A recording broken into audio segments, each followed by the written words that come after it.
Let us begin.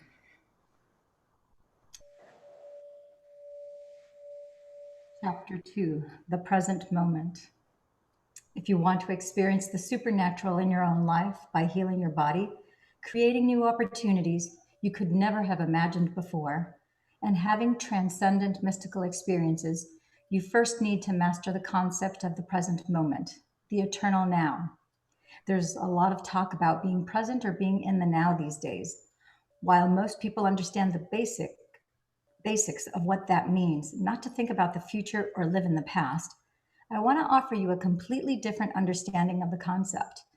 It's going to require that you get beyond the physical world, including your body, your identity, and your environment, and even beyond yourself. This is where you turn possibility into reality. After all, if you don't get beyond who you think you are and the way you've been conditioned to believe the world is and works, it's not possible to create a new life or a new destiny. So, in a really very real sense, you have to get out of your own way and transcend the memory of yourself as an identity and allow something greater than you, something mystical, to take over. In this chapter, I'm going to explain how that works. First, let's take a look at how the brain functions. And when any neurological issue in the brain or the body is activated, it creates mind. Consequently, from a neuroscientific understanding, mind is the brain in action. So, for instance, you have a specific mind to drive your car.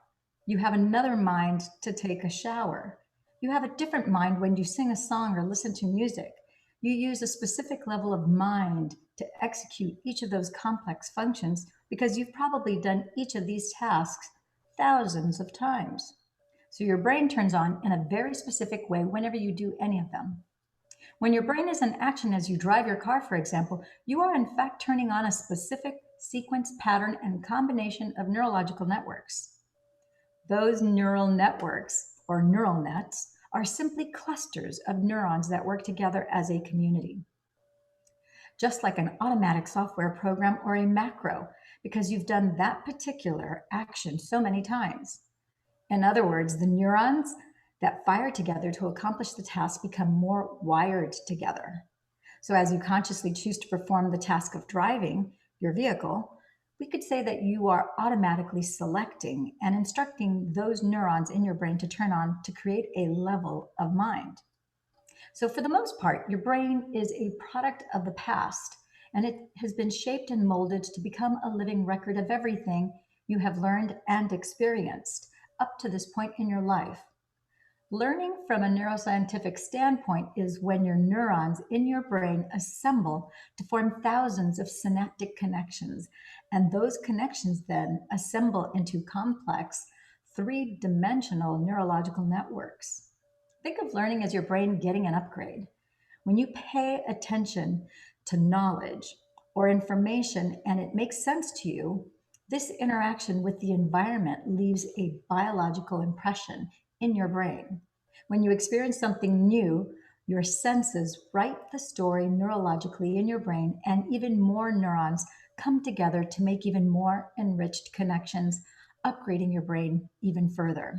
Okay, I want to stop right here, right now, because one of the things that Dr. Joe Dispenza shares with us when we have been in the monastery and his advanced training is that there is a researcher named Candell who discovered that whenever you learn something new, you hear something for the first time, that you have up to 2,600 neurons and neurological pathways of the brain that are created, when normally when you do things that are on rote that you have repeatedly done over and over again, you only have 1,300 neurological pathways of the brain that are actually firing and wiring to affect the habits, the things that you're conditioned to doing all the time.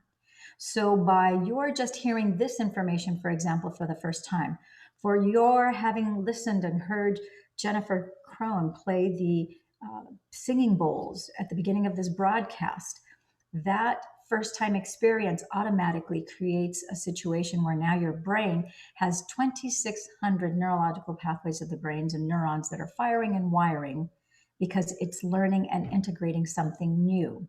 So in essence, you are giving your brain a workout every time you learn something new. Jennifer, I want to give you the opportunity if there's something that you want to add to this or any personal experience that would maybe add to this. I want to give you opportunity to also chime in. Brilliant. Yeah, you know what I started doing after my week long was brushing my teeth and eating with my non-dominant hand.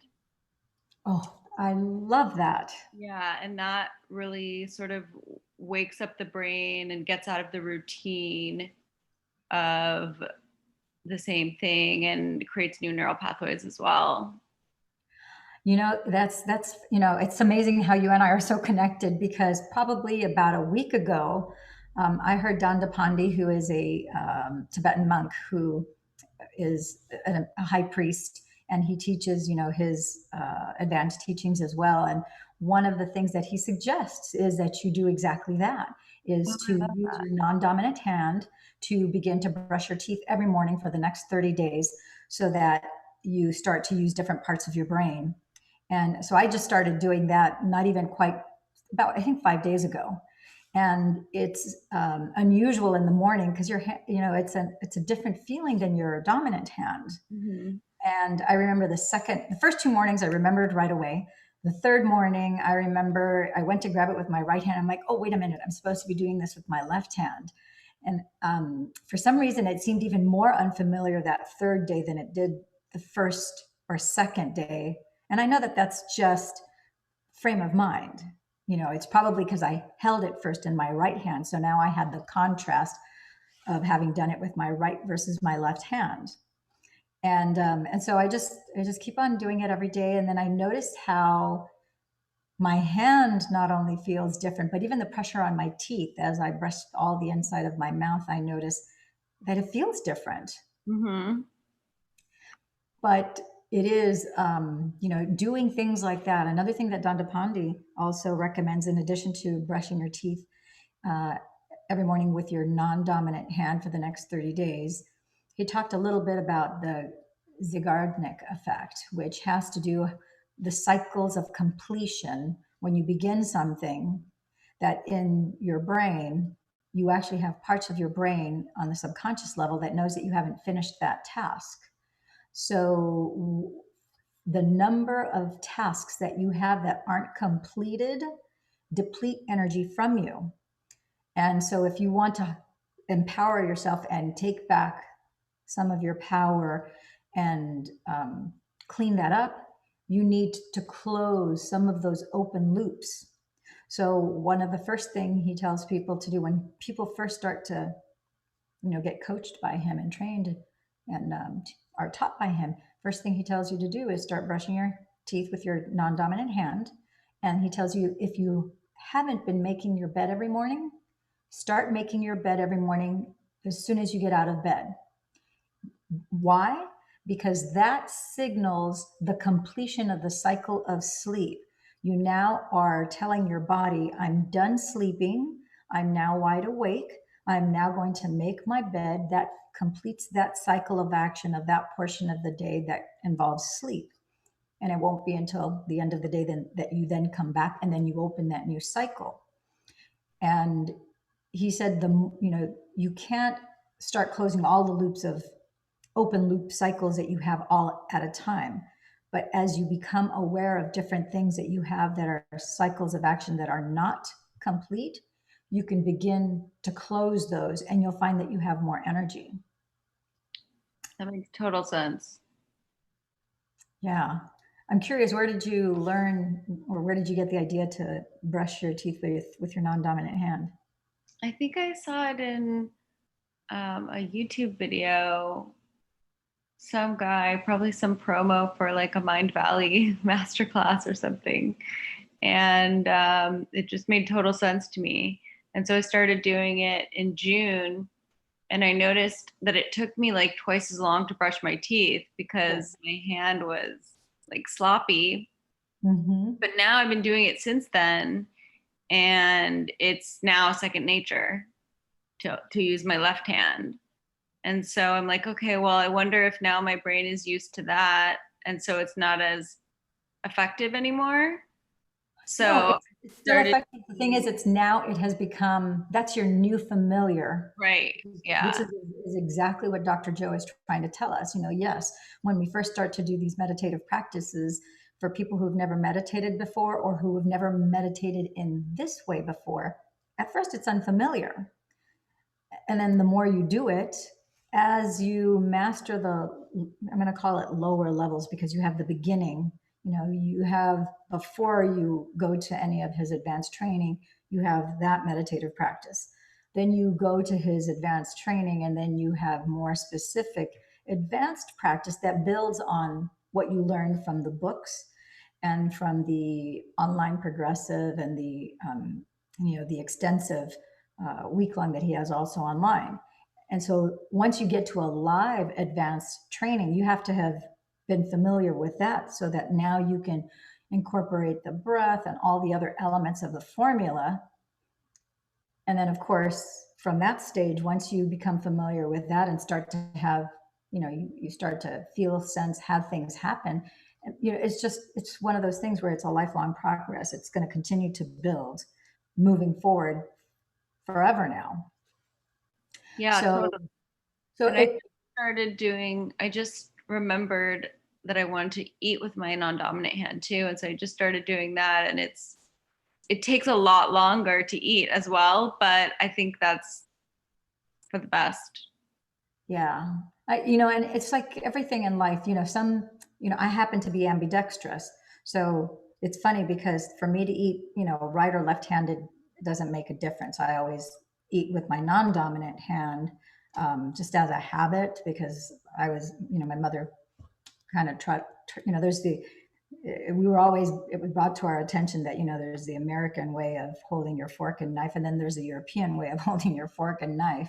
And so we were always trained in the European form of holding our fork and knife. But I have two younger brothers. So two out of the three of us, we happen to be ambidextrous, like my mother, who's ambidextrous. She can read, she can write and do all sorts of things with both left, right hand equally as well. So when it comes to eating, for me to hold my fork on my right or my left doesn't make a difference. Interestingly enough, it was so foreign, though, to brush my teeth with my left hand was very awkward, very clumsy, and much, much slower, even though I'm ambidextrous. Go figure. Yeah. But that's one thing everybody can begin to do starting tonight before you go to sleep. Brush your teeth with your non-dominant hand. And that will start to now engage, instead of 1,300 neurons that are firing and wiring and syncing and linking together, you'll have 2,600. It'll be awake right now going, whoa, whoa, whoa, she's doing something different.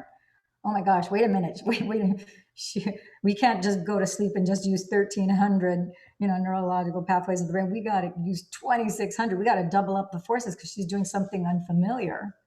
And so now you're brushing your teeth with your non-dominant hand. So I think it's a great little thing that anybody, no matter where they're at, they can employ today. Yeah, I agree. So, okay, moving on here. Chapter 2, experiences not only enhance the brain circuitry, like we just mentioned, but they also create emotions. I'm going to just pause here because Jennifer and I were just sharing how, the emotions and the feelings and the thoughts that we had just by beginning to do something really you would think is trivial, but it's really not that trivial if you think about it. If you have 2,600, neurological pathways of the brain that are firing and wiring, that's a significant brain event. So I like the fact that it also creates emotions simultaneously. So think of emotions as the chemical residue from past experiences or chemical feedback. The stronger the emotional quotient from an event in your life, the more experience leaves a lasting impression in your brain. And that's how long-term memories are formed. So if learning means making new connections in your brain, memories are when you maintain those connections. The more you repeat a thought, choice, behavior, experience, or emotion, the more those neurons fire and wire together, and the more they will sustain a long-term relationship. So in Anna's story, which we learned about in chapter 1, you learn most of your experiences come from your interaction with your external environment. And since your senses plug you into the external environment and neurologically record the narrative in your brain, when you experience a highly charged emotional event, bad or good, that moment becomes embossed neurologically in your brain as a memory. Therefore, when an experience changes how you normally feel chemically and it heightens your attention to what caused it, you will associate a specific person or a thing with where your body is at a particular time and place. And that's how you create memories, by interacting with the outer world. It's safe to say that the only place the past actually exists is in your brain and in your body. So I want to talk a little bit about this, because when we are at Dr. Joe's 7-day advanced events where he creates a monastery and brings literally 1,000 of us from over 60 different countries, not only does he give us specific instruction, not only does he demonstrate, not only does he give us all the scientific papers to back up the neurochemistry, neuroendocrinology, et cetera, all the physics behind it, the quantum physics, et cetera. But he also creates opportunities for us to actually do this process, to do the meditations, to do the coherence healings. But he also creates an unexpected, unwanted, elevated emotion by subjecting us to a challenge course. And in that challenge course, you have fear, anxiety, nervousness, trepidation that is triggered in you, because it's usually something that is some sort of challenge course that, for me, puts the fear of God in you. And so now, I'm with an unwanted situation, you're having an emotion, but what he teaches you is that you don't have to keep reacting and embracing the thoughts on a broken record that is going to keep emotions that take and drain energy from you. Instead, you can go, wait a minute. Okay, no, this is not cool. I don't want this. I don't like this. Doesn't make sense that I'm going to even, how can I physically, it's like, doesn't seem like it's humanly possible for you to do. But if he's telling you to do it, it obviously is possible. So you hit the pause button. You're like, okay, this is what I was trained to do. I'm going to slow down my heart rate. I'm going to slow down my breath. I'm going to slow down my brain waves. I'm going to get myself into theta state. And I'm going to take my awareness and my focus, and with laser-like precision, I'm going to focus on the goal, which at the first monastery I was at, it was a challenge course where there was a bright yellow I-beam that was 50 feet up in the air, and you had to walk from one side to the other.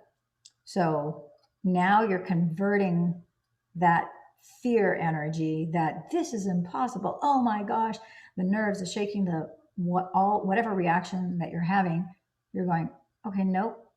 I'm commanding my brain. My thoughts are going, this is impossible. Nope. This is possible. No. And ego, you're crazy. You can't do this. Nope.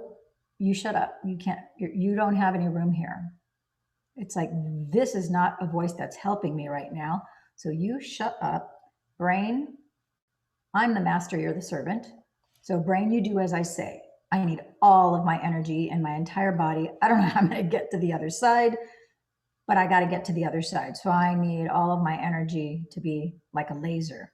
And I've got to take all of my focus of all my body. I need to have perfect balance as I steadily, surely, and steadily and safely get to the other side. And so at the end of the story, I have a video where I actually go through that entire experience, soup to nuts. So I'm not going to take the time to do that now. But what ended up happening is, instead of that being a negative memory for me, I had 2,600 neurons firing and wiring and syncing together. So after I left the monastery, I can't tell you the number of events that I ended up experiencing, where instead of me dredging up and being worried, freaked out, nervous, scared, yada, yada, yada, I used that experience, because the outcome was so positive, and I still had those 2,600 neurons that were firing and wiring in my memory.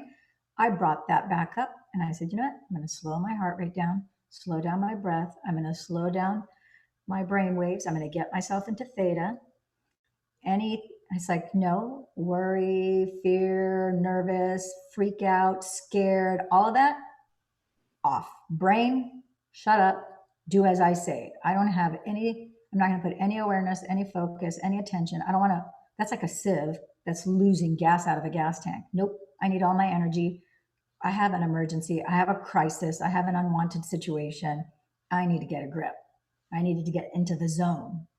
And so I used that memory to have me replicate a positive outcome. And I'll be darned, it worked every single time. And with each time that I would do it, it made me more excited and it increased my knowingness at a different level where it's like, I got this. Yes, this is the way we do this. Oh my gosh. I don't want to have the results that 99% of the people do who are freaking out. They're in work and panic and sorrow, sadness, all the negative emotions for hours, days, weeks on end. No, I immediately, seconds after I recognized the negative thoughts, feelings, and emotions, I got a grip and I applied what I learned back in the monastery. And I've been doing that ever since. And so it's my wish that everyone learns how to do this, how to master not the outside. This is not about mastering COVID, mastering economic potential duress.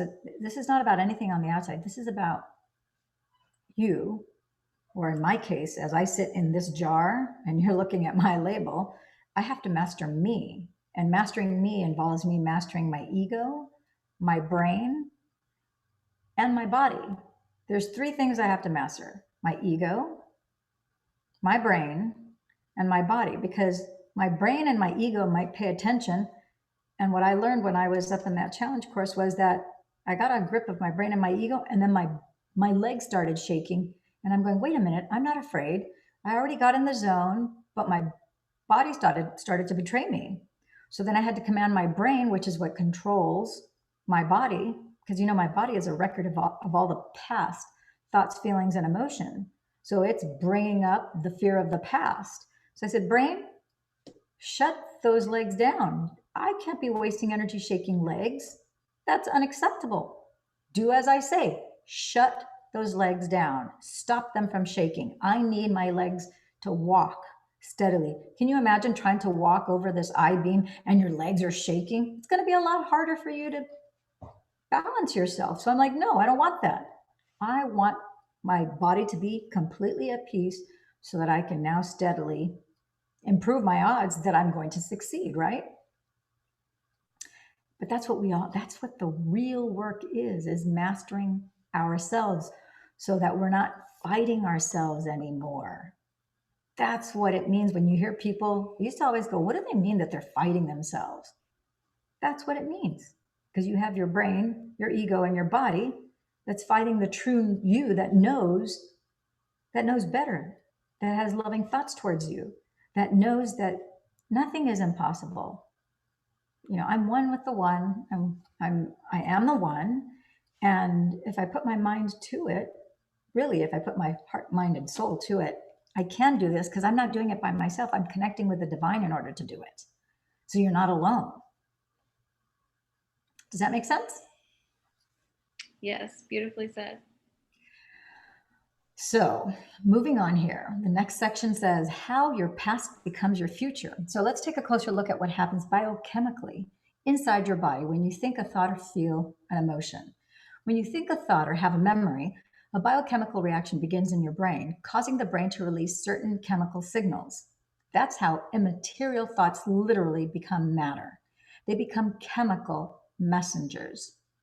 These chemical signals make your body feel exactly the way you were just thinking. Once you notice you are feeling a particular way, then you generate more thoughts equal to how you're feeling. And then you release more chemicals from your brain to make you feel the way you've been thinking.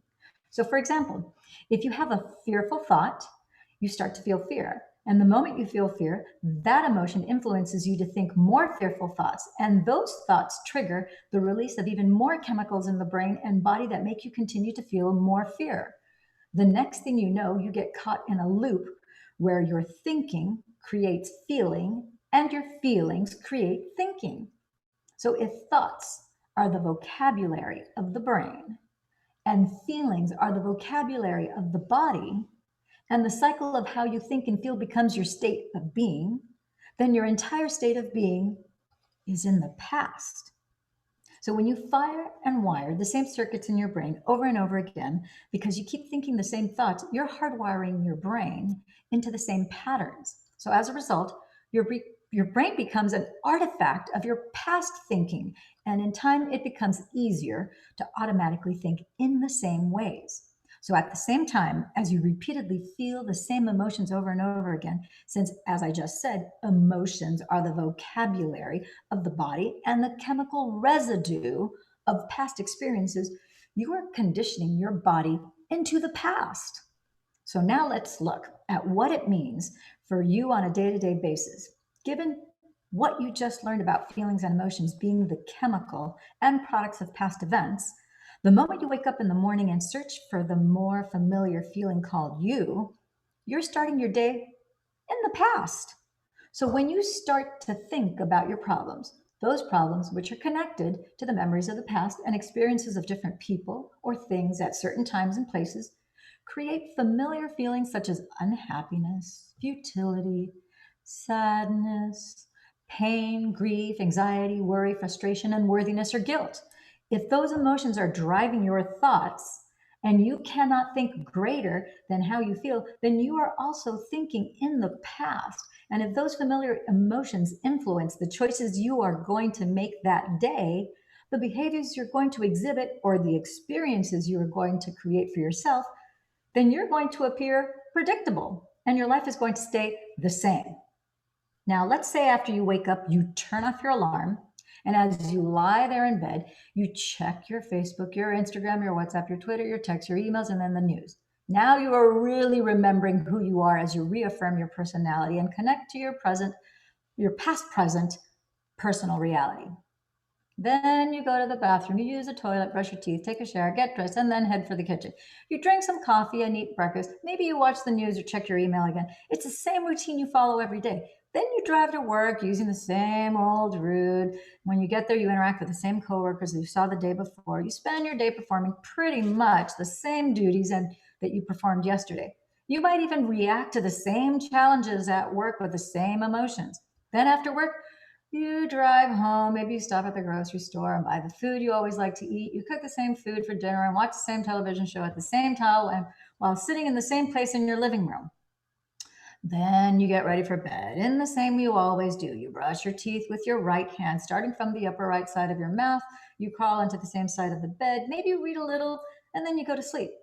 If you keep doing these same routines over and over again, they will become a habit. A habit is a redundant set of autonomic, unconscious thoughts, behaviors, and emotions that you acquire through frequent repetition. So basically, it means your body is now on autopilot, running a series of programs, and over time, your body becomes the mind. You've done this routine so many times that your body automatically knows how to do certain things better than your brain or unconscious mind. So you switch on the autopilot and you go unconscious, which means you'll wake up the next morning and essentially do the same things all over again. In a very real sense, your body is dragging you into the same predictable future based on what you have been repeatedly doing in the same familiar past. You will think the same thoughts and then make the same choices that lead to the same behaviors, that create the same experience, that produce the same emotions. And over time, you've created a set of hardwired neurological networks in the brain, and you have emotionally conditioned your body to live in the past, and that past becomes your future. So if you were looking at a timeline of your day, starting with waking up in the morning and continuing until you go to bed at night, you would pick up that timeline of yesterday or today, your past, and place it in the space reserved for tomorrow, the future, because essentially the same actions you took today are the ones you are going to take tomorrow, and the day after that, and the day after that. So let's face it, if you keep the same routine as yesterday, it makes sense that your tomorrow is going to be a lot like yesterday. Your future is just a rerun of your past. That's because your yesterday is creating your tomorrow. So take a look, and it tells you to look at figure 2.1. Each of those vertical lines represent the same thought that leads to the same choice that initiates an automatic behavior that creates a known experience that produces a familiar feeling or an emotion. If you keep reproducing the same sequence in time, all those individual steps merge into one automatic program. So the arrow represents an unknown experience, dropping in somewhere between your driving to work and traffic, knowing you are going to be late again, and you trying to stop by the dry cleaners on your way. We could say that your mind and body are in the known, the same predictable future based on what you did in the same familiar past. And in that known, certain future, there's no room for the unknown. In fact, if something new happened, if something unknown were to unfold in your life at that moment to change the same predictable timeline of your day, you'd probably be annoyed at the disruption of your routine. You'd likely consider it troublesome, problematic, and downright inconvenient. So you might say, can you come back tomorrow? This is not the right time. A habit is a redundant set of automatic, unconscious thoughts, behaviors, and emotions that develop through repetition. It's when you've done something so many times that your body is programmed to become the mind. And over time, your body is dragging you to a predictable future based on what you've been doing in the past. Therefore, if you're not in the present moment, you're probably in a program. So the fact is, there's no room for the unknown in a predictable life. Let's stop right there. I love this because I think if we don't stop here, a lot of people are going to miss this huge point. A lot of people want their lives to improve for the better, but they want to cling to things always being the same. So you got to make up your mind. Either you make room for the unexpected, for the unpredictable, or you don't. You get to either argue for your limitations and change nothing, keep everything the same as they are, even though you might be miserable, or you have to be open to the unpredictable. You have to be open to the unexpected. Do you have something to say? I kind of have a feeling you have something to say about that, Jennifer. Just that it's interesting because people have been talking so much around this time about how important it is to keep a routine. Mm-hmm.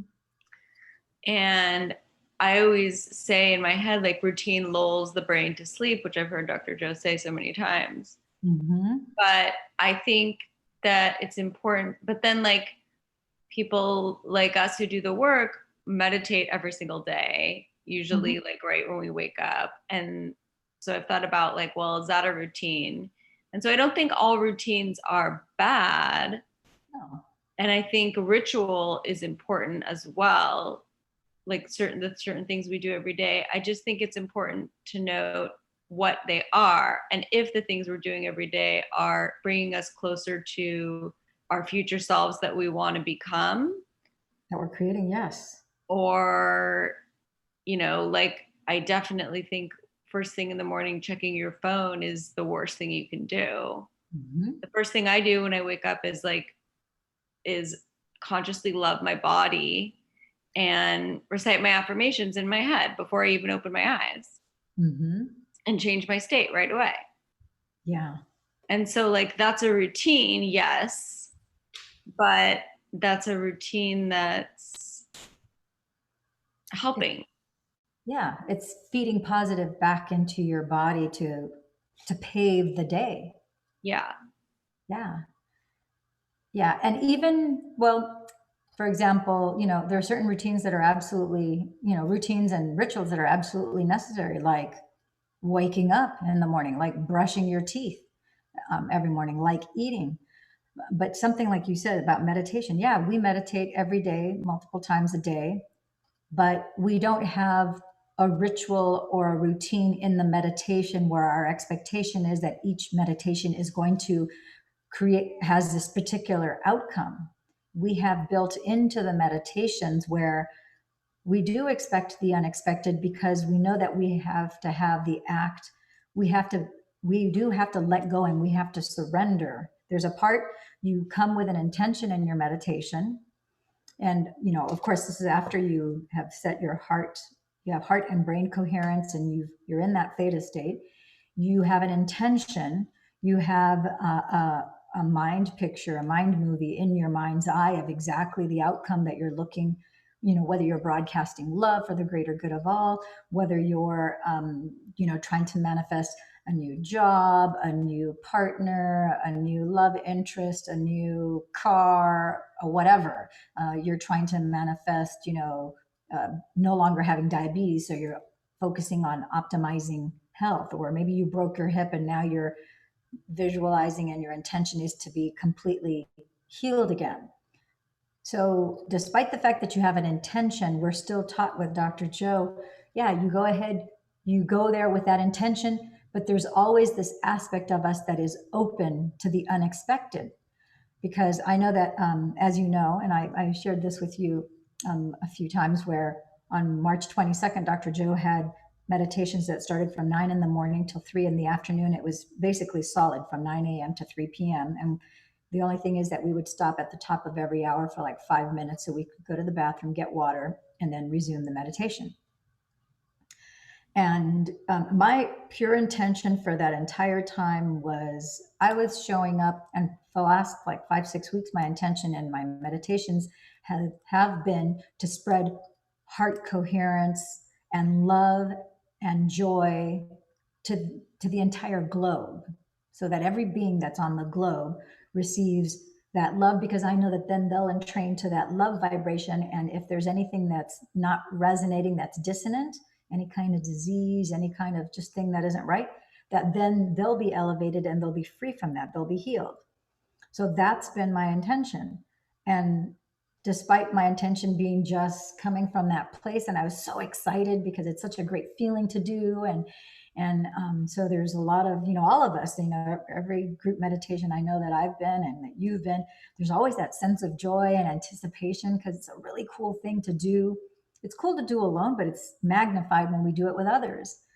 So for me to, in the midst of that, towards the 2 to 3 o'clock meditation, all of a sudden I had this mystical experience.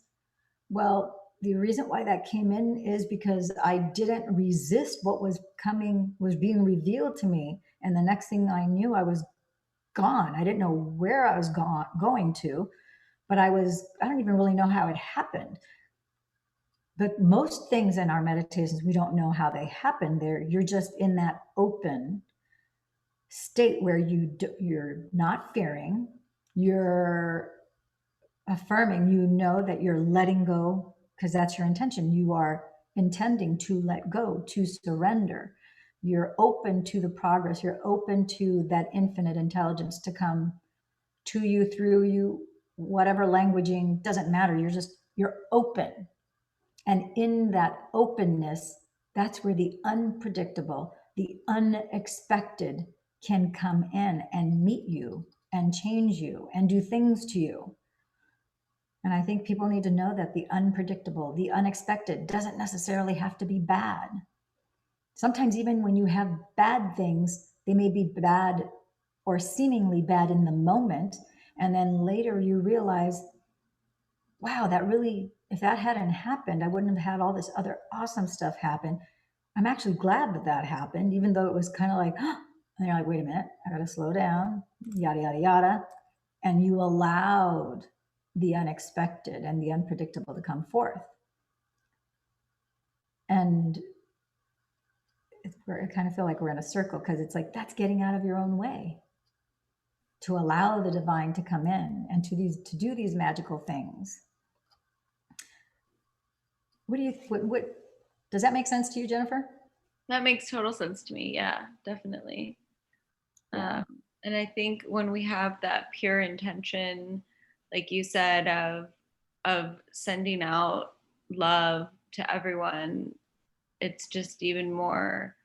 Our experience is always even more amplified, and that's been what I've been holding to. I meditated for like 4 hours today, and I just kept thinking every time I like came back to my consciousness, I was like, coherence will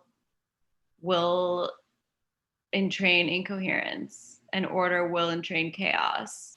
And so I just held that intention that as long as we who are meditating and holding that are holding the coherence. So I kept returning to my heart every time I realized I wasn't there, so that I could, know that when I'm in that state, and all of us around the world meditating in that state, we are in training and it's only a matter of time. And then also what you said um, about the like room for the things that we perceive as bad as well. I think, like, I like to think of everything that appears to be negative as healing. And like last night I did, in the middle of the night, the 4-hour pineal gland meditation on Cohill. Uh-huh. And I don't know when was when. It seemed like it was like 5 minutes part of it. Yeah, you But don't feel time, so it's hard to like, I don't say. know which hour was which or what, but I had a really beautiful, like transcendental moment for part of it, that was like so amazing. And I was so grateful. And I was just like, is there more?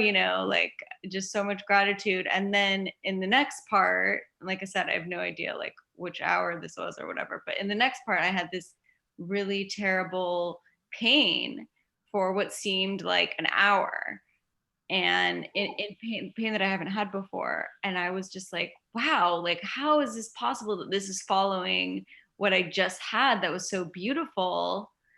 And it was so much pain that my body was like, you have to get up, you have to move, you have to go do something, like try to like work this out. And I was like, no, this must be the clearing, like the physical clearing from whatever just happened.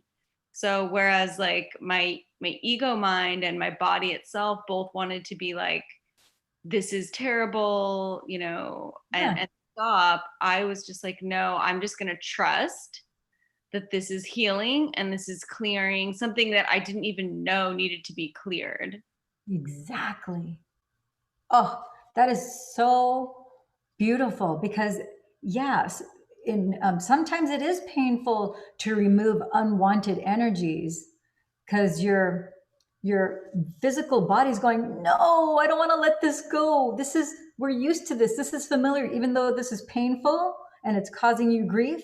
Your body's going, I don't want to let this go. And the energy's going, we're trying to push this out. And your body's kind of clenching down, going, no, we want to hang on to this because this is what we're used to. And so, but you had enough awareness that, oh, this is energy moving in the body. It's like a purge.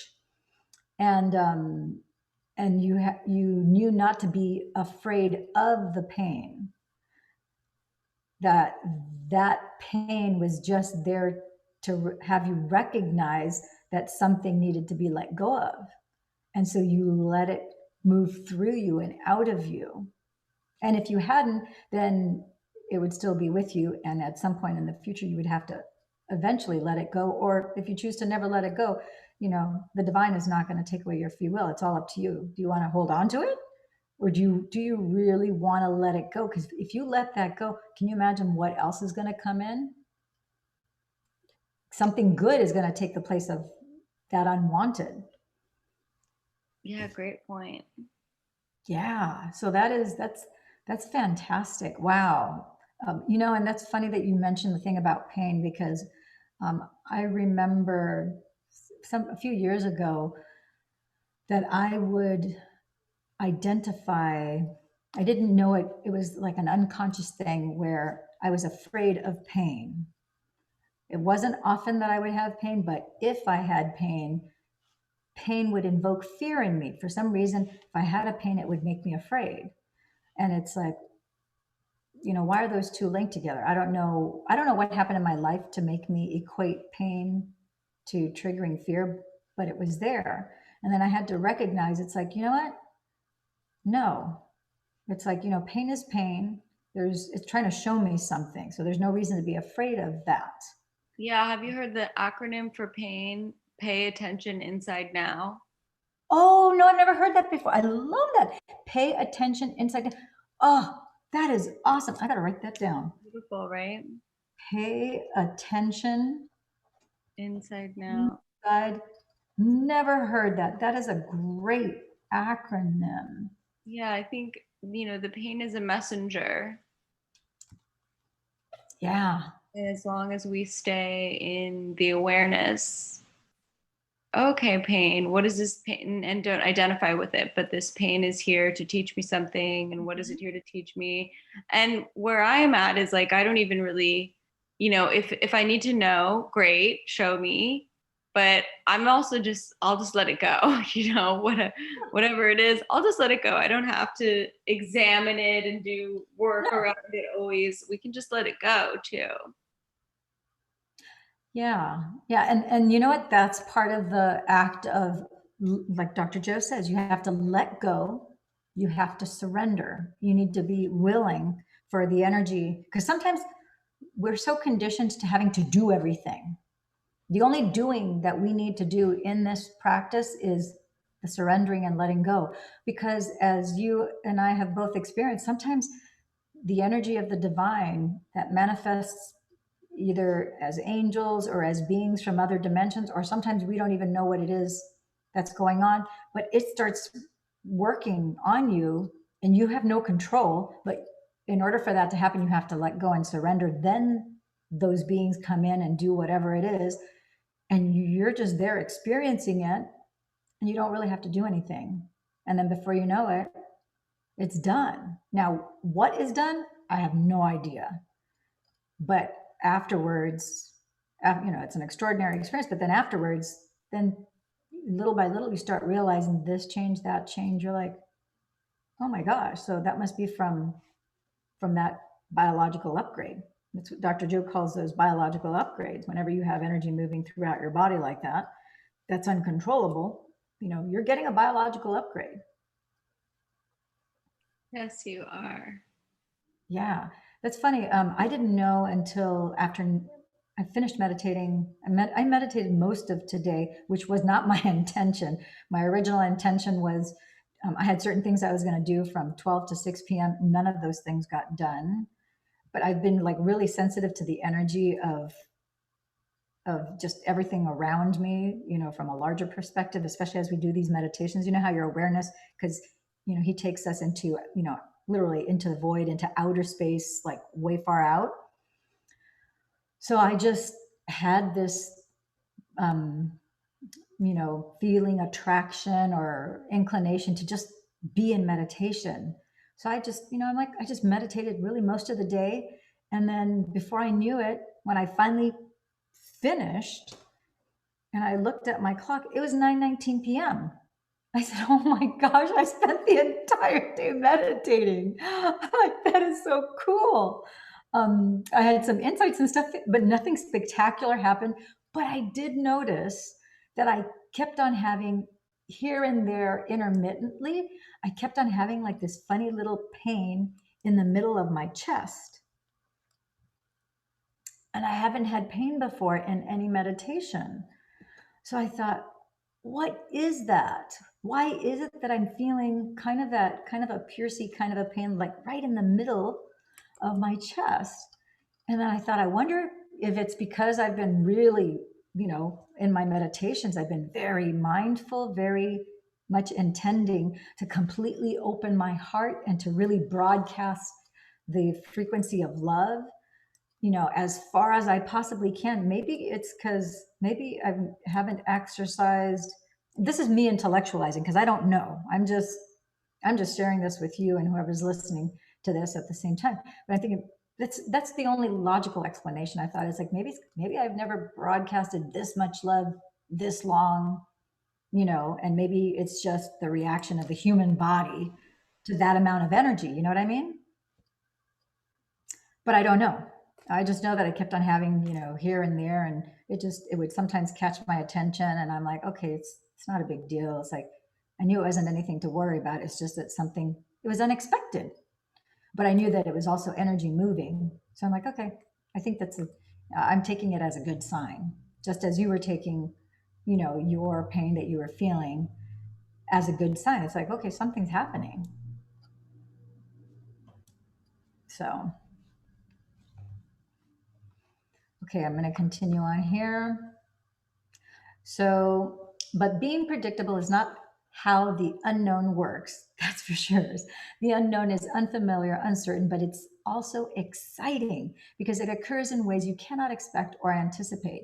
So let me ask you, how much room in your routine, predictable life do you have for the unknown? By staying in the known, following the same sequence each day of thinking the same thoughts, making the same choices, demonstrating the same programmed habits, recreating the same experiences that stamp the same networks of neurons into the same patterns to reaffirm the same familiar feeling called you, you're repeating the same level of mind over and over again. So in time, your brain becomes automatically programmed to do any one of those particular sequences more easily and effortlessly the next time, and then the next time, and so on and so on. So as each of these individual steps merge into one complete step, thinking a familiar thought of an experience of somebody or something at some place in some time will automatically create the anticipation of the feeling of the experience. So if you can predict the feeling of any experience, you are still in the unknown. I'm sorry, you're still in the known. So, for instance, the thought of having a meeting with the same team of people you have worked with for years can automatically cause you to call up the emotion of what that future event will feel like. So, when you can predict the feeling of that future event because you've had enough past experiences to make it known to you, you are probably going to be creating more of the same. And of course, you're right, but that's because you are the same. By the same means, if you are in the automatic program and you cannot predict the feeling of an experience in your life, you will probably be hesitant to engage it. So we need to look at one more aspect of thinking and feeling to get the full picture of what's happening when you keep living in the same state of being. This thinking feeling loop also produces a measurable electromagnetic field that surrounds the physical body, our physical bodies. In fact, our bodies are always emitting light, energy, or frequencies that carry a specific message, information, or intention. Listen, I'm going to read that one more time because I think that sentence is so important. In fact, our bodies are always emitting light, energy, or frequencies that carry a specific message, information, or intention. And he has in parentheses here, by the way, when I say light, I am not just referring to the light we see, but to all spectrums of light, including X-rays, cell phone waves, and microwaves. In the same way, we also receive vital information that is carried on different frequencies. So we are always sending and receiving electromagnetic energy. So I'm going to stop here for a second because I think that we sometimes think it's like, yeah, we put a cheery face outside and, we say pretty flowery, loving things. But if in your head, literally, your thoughts are, I'm like, gosh, what an, that guy over there was such a jerk, or gosh, I'm so stupid. I'm kind of looking haggity and old. And man, I can't stand, so and so, or, oh, look at that politician, he's such a beast. And blah, blah. You're thinking all this garbage. Guess what? Your light, your frequency, your electromagnetic field, it's gonna have dissonance to it. You're not gonna have a pure electromagnetic field. You're not gonna have a pure broadcasting of energy. There's going to, some people are going to receive the positive things that you're thinking, and the jabs that you're throwing here and there. There are people who are going to receive that. People are going to feel that. And that's why it's important for us to be able to learn to master ourselves. And the only way you can master yourselves is in meditation, because you have to take the time to quiet yourself, to be alone with your own thoughts, your own feelings, and the emotions that are actually recorded in our bodies. And as you feel your body respond, like my shaking legs on that I-beam, as you hear the thoughts of your brain that don't serve you, you hear your ego trying to keep you small and trying to say that things are impossible or what have you, until you're aware that, wait a minute, you're not those thoughts. You're not those feelings. You're not those emotions. This is the true you. Then you can take your awareness and your focus and you can silence them. You can order them to be gone, and you can order your brain just like you know, the keys of a computer keyboard. I'm going to hit Command C to copy this information. Command V, I'm going to paste it. I'm going to select all of the all of this is good information on this page. Command A, that's how you're using your brain with your focused awareness. Now you're saying, okay, this is what I want. Okay, we're going to move on. So in the same way, we also receive vital information that is carried on different frequencies. So we are always sending and receiving electromagnetic energy. Here's how it works. When we think a thought, those networks of neurons that fire in our brain create electrical charges. When those thoughts also cause a chemical reaction that results in a feeling or an emotion, as well as when a familiar feeling or emotion is driving our thoughts, those feelings create magnetic charges, and they merge with thoughts that create the electric charges to produce a specific electromagnetic field equal to your state of being. So think of emotions as energy in motion. When someone experiencing a strong emotion walks into a room, their energy, aside from their body language, is often palpable. We have all felt another person's energy and intent when they were angry or very frustrated. We felt it because they were emitting a strong signal of energy that carried specific information. And the same is true of a very sexual person, a person who is suffering, or a person who has a calm, loving energy. All those energies can be sensed and felt. And as you might expect, different emotions produce different frequencies. The frequencies of creative, elevated emotions like love, joy, and gratitude are much higher than the emotions of stress, such as fear and anger, because they carry different levels of conscious intent and energy. So he points out figure 2.2. If you guys are reading along and have your own book, you'll see that he says to see figure 2.2, which details some of the different frequencies associated with various emotional states. You'll read more about this concept later in the book. So emotions are energy in motion. Think about that. When I thought that my legs were betraying me, or that my body was betraying me, was my first thought. My body's betraying me because all of a sudden my legs were shaking. My awareness was not afraid. My brain wasn't afraid. I had already silenced my ego, but now my legs are starting to shake. So my body's betraying me because it has a record of the past. In the past, this type of challenge would freak me out and would make my legs shake. And that's what it's talking about. Emotions are that energy in motion. So my legs were shaking. So all energy is frequency, and all frequency carries information. So based on our own personal thoughts and feelings, we are always sending and receiving information. So if we are recreating the past day after day, thinking the same thoughts and feeling the same emotions, we are broadcasting the same electromagnetic field over and over again, sending out the same energy with the same message. So from the perspective of energy and information, this means the same energy of our past continues to carry the same information, which then keeps creating the same future. Our energy then is essentially equal to our past. So the only way we can change our lives is to change our energy, to change the electromagnetic field. We are constantly broadcasting. In other words, to change our state of being, we have to change how we think and how we feel.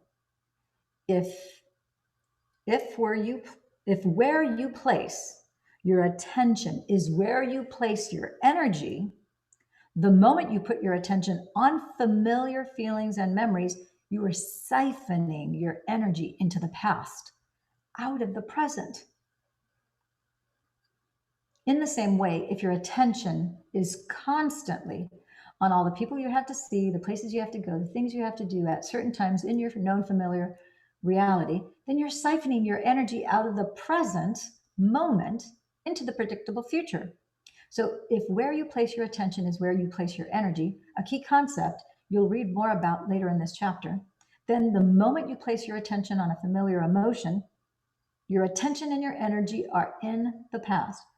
If those familiar emotions are connected to a memory of some past event involving a person or an object at a particular place and time, then your attention and your energy are in the past as well. As a consequence, you are siphoning your energy out of the present moment back into your past. By the same means, if you start thinking about all the people you have to see, the things you have to do, and the places you have to go at certain times in your routine day, you are siphoning your attention and energy into a predictable known future. So take a look at figure 2.3, which illustrates the point.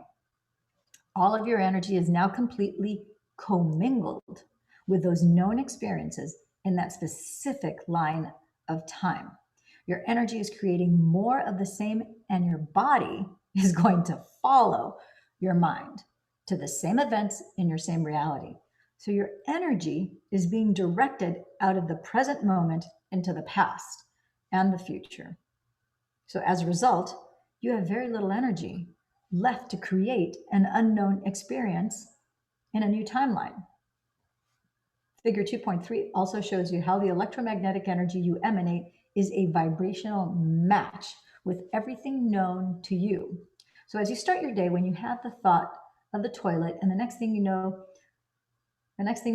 there you are walking toward the toilet. Then you have the thought of the shower, and you find yourself in the shower adjusting the water temperature. You have the thought of the coffee maker, and you're projecting your attention and energy to the coffee maker. And as you automatically walk to the kitchen to make your morning cup of java, once again, your body is following your mind. And if you've done that for the last 22 years, your body is going to effortlessly coast right over there.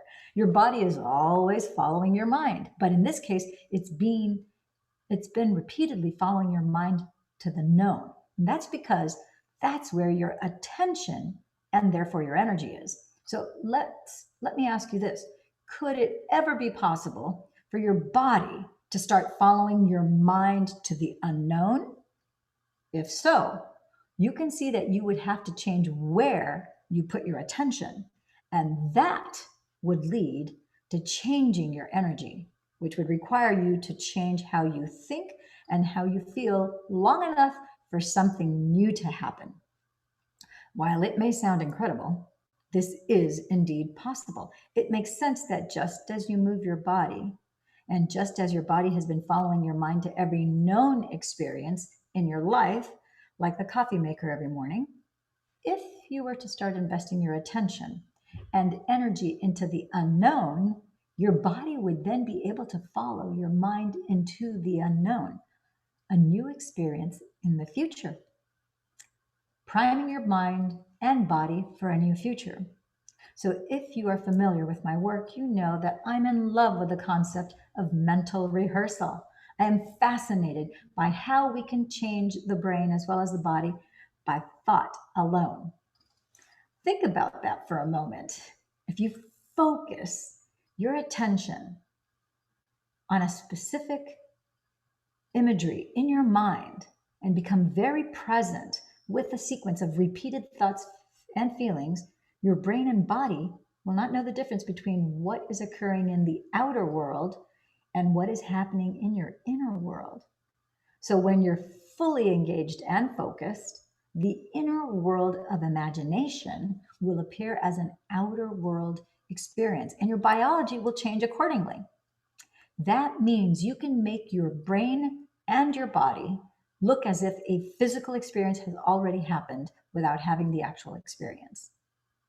What you put your attention on and mentally rehearse over and over and over again not only becomes who you are from a biological perspective, it also determines your future. So here's a good example. A team of Harvard researchers, they took a group of volunteers who had never played the piano and divided the group in half. So one half practiced a simple 5-finger piano exercise for 2 hours a day, over and over and over, for a period of 5 days.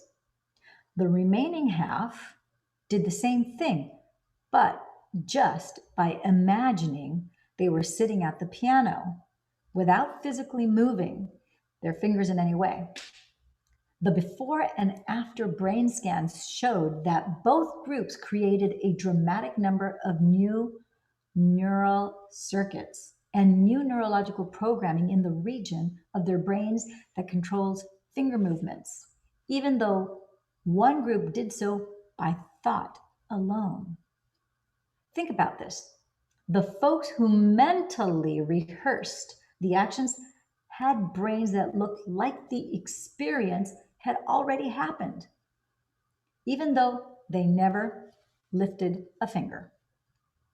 If you were to put them in front of a piano after 5 days of mental rehearsal, many of them would be able to play the exercise they imagined pretty well, even though they had never before tickled the ivories. By mentally imagining the activity every day, they installed the neurological hardware in preparation for the experience. They repeatedly fired and wired those brain circuits with their attention and intention. And over time, the hardware became an automatic software program in their brains, and it became easier to do the next time. So if they were to start to play after 5 days of mental practice, their behaviors would become easily aligned with their conscious intentions because they primed their brains for the experience ahead of time. That's how powerful the mind can be once trained. Similar studies show the same kind of results with muscle training. In a pioneering study at the Cleveland Clinic, 10 research subjects between the ages of 20 and 35 imagined flexing one of their biceps as hard as they could in 5 training sessions a week for 12 weeks. Every other week, the researchers recorded the subjects' electrical brain activity during their sessions and measured their muscle strength. And by the end of the study, the subjects had increased their bicep strength by 13.5%, even though they hadn't actually been using their muscles at all. They maintained this gain for 3 months after the training sessions stopped. So more recently, a research team made up of scientists from the University of Texas at San Antonio, the Cleveland Clinic, and the Kessler Foundation Research Center in West Orange, New Jersey, asked subjects to just visualize contracting their elbow flexor muscles. And as they did so, they were instructed to urge the muscles to flex as strong and as hard as possible, adding a firm intention to their strong mental energy for 15-minute sessions, 5 days a week, for a total of 12 weeks. So one group of subjects was instructed to use what is called external or third-person imagery, imagining themselves performing the exercise by observing themselves in a scene in their heads, separate from the experience, like watching a movie of themselves.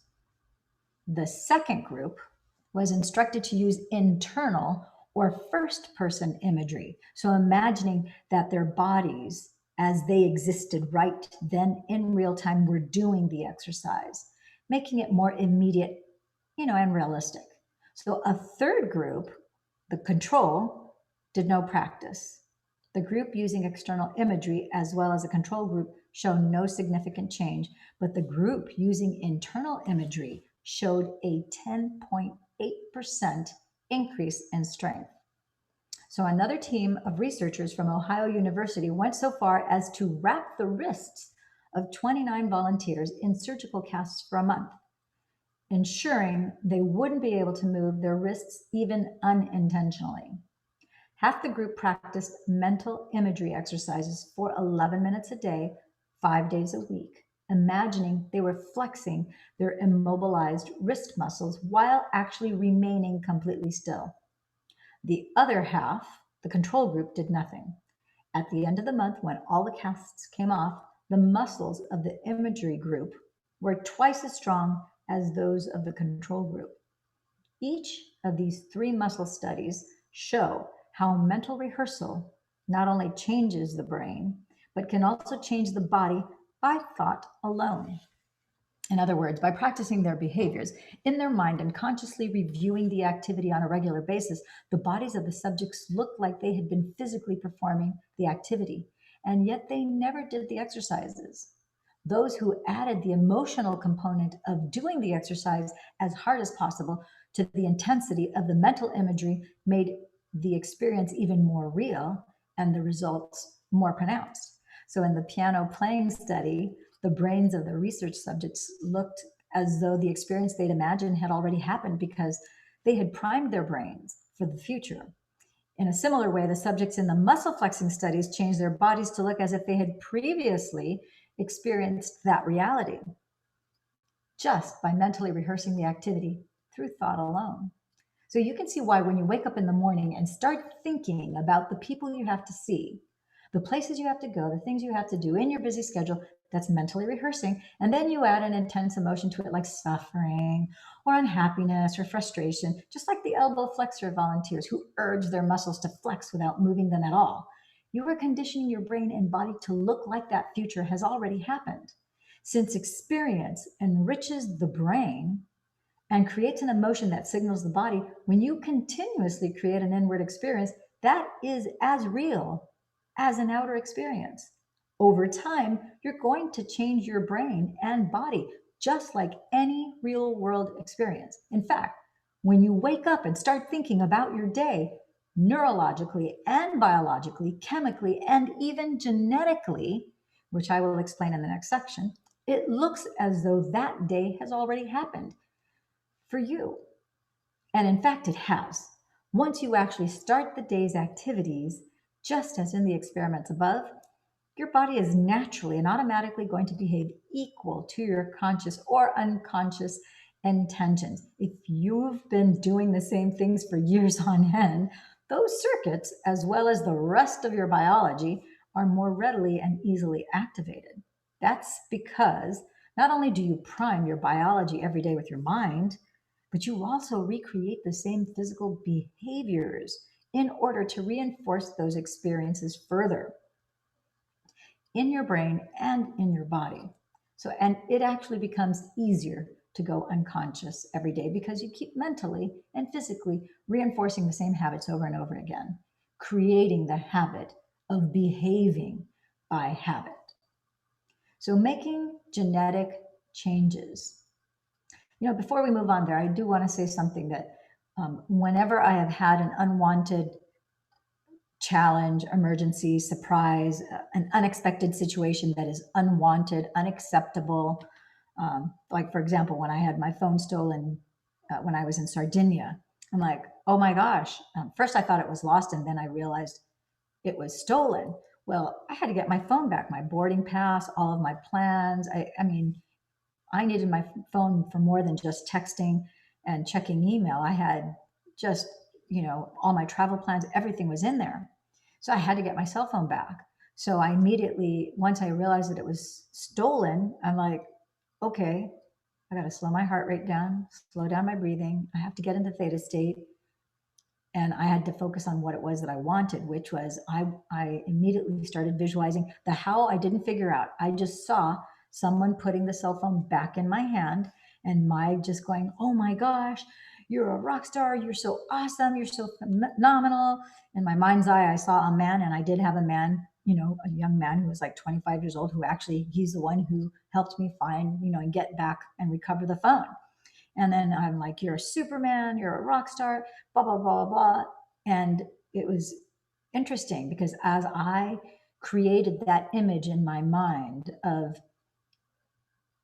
Matteo finding the phone, recovering it and putting it in my hand. And then I was like in so much joy and in so much love. I was like, oh my gosh, you're so awesome. You did it. You made the impossible, you made it possible. You're amazing. Well, when he actually put that phone in my hand, you would think it would have been like a deja vu. And it wasn't a deja vu. It was like a rewind of what I had already seen in my mind. It was verbatim, word for word, emotions. It was like a do over. It was bizarre. So it was pleasantly surprising to see how it was a repeat of emotions and of outcome. And that is what he's trying to tell us here in terms of the power of that mental rehearsal, and how it does affect our outside environment. If our outside environment has something that is unwanted, that we don't like, that we don't want, we can change it by going into 5D. Just do an open-eyed walking meditation, which is what Dr. Joe teaches us to do. So I had to share that with you guys, because the whole idea and purpose of us reviewing and reading this book and discussing it is to make it real world life application, so that you're empowered to use this and to do it so that you start benefiting from it. Okay, next section is making genetic changes. So we used to think that genes created disease and that we were at the mercy of DNA. So if many people in someone's family died of some sort of heart disease, we assumed that the chances were pretty high that you would be developing heart disease as well. But we know through the science of epigenetics that it's not the gene that creates disease, but the environment that programs our genes to create disease, and not just the external environment outside the body, cigarette smoke or pesticides, for example, but also the internal environment of the body. So the environment outside our cells. So what do I mean by the environment within our body? So as I said previously, emotions are chemical feedback and the end products of experiences we have in our external environment. So as we react to a situation in our external environment that produces an emotion, the resulting internal chemistry can signal our genes to either turn on, upregulating, or producing an increased expression of the gene, or to turn off, downregulating, or producing a decreased expression of the gene. The gene itself doesn't physically change, the expression of the gene changes. And that expression is what matters most, because that is what affects our health and our lives. And even though someone may have a genetic predisposition for a particular disease, for example, if their genes continue to express health instead of expressing that disease, they won't develop the condition and will remain healthy. Think of the body as a finely tuned instrument that produces proteins. Every one of our cells, except red blood cells, makes proteins. Now read that again. Every one of our cells, except red blood cells, makes proteins, which are responsible for the body's physical structure and physiological function. For example, muscle cells make specific proteins known as actin and myosin, and skin cells make the proteins collagen and elastin. Immune cells make antibodies. Thyroid cells make thyroxine. Bone marrow cells make hemoglobin. Some of our eye cells make keratin, while our pancreatic cells make enzymes like protease, lipase, and amylase. There isn't an organ or a system in the body that does not rely on or produce proteins. They are a vital part of our immune system. Digestion, cell repair, and bone and muscle structure, you name it, they're part of it. In a very real way, then, the expression of proteins is the expression of life and is equal to the health of the body. So in order for a cell to make a protein, a gene must be expressed. That's the job of the genes, to facilitate making proteins. So when the signal from the environment outside of the cell reaches the cell membrane, the chemical is accepted by a receptor outside of the cell and makes its way to the DNA inside the cell. Then a gene makes a new protein that's equal to that signal. So If the information coming from outside of the cell does not change, the gene keeps making the same protein and the same body stays the same. Over time, the gene will begin to downregulate.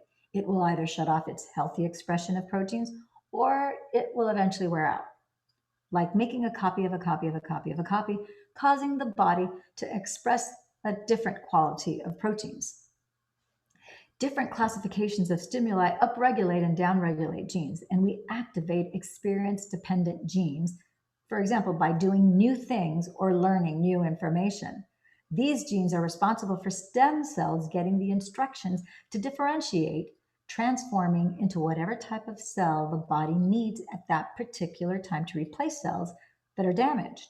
So we activate behavioral state-dependent genes when we are in high levels of stress or arousal, or in altered states of awareness, like dreaming.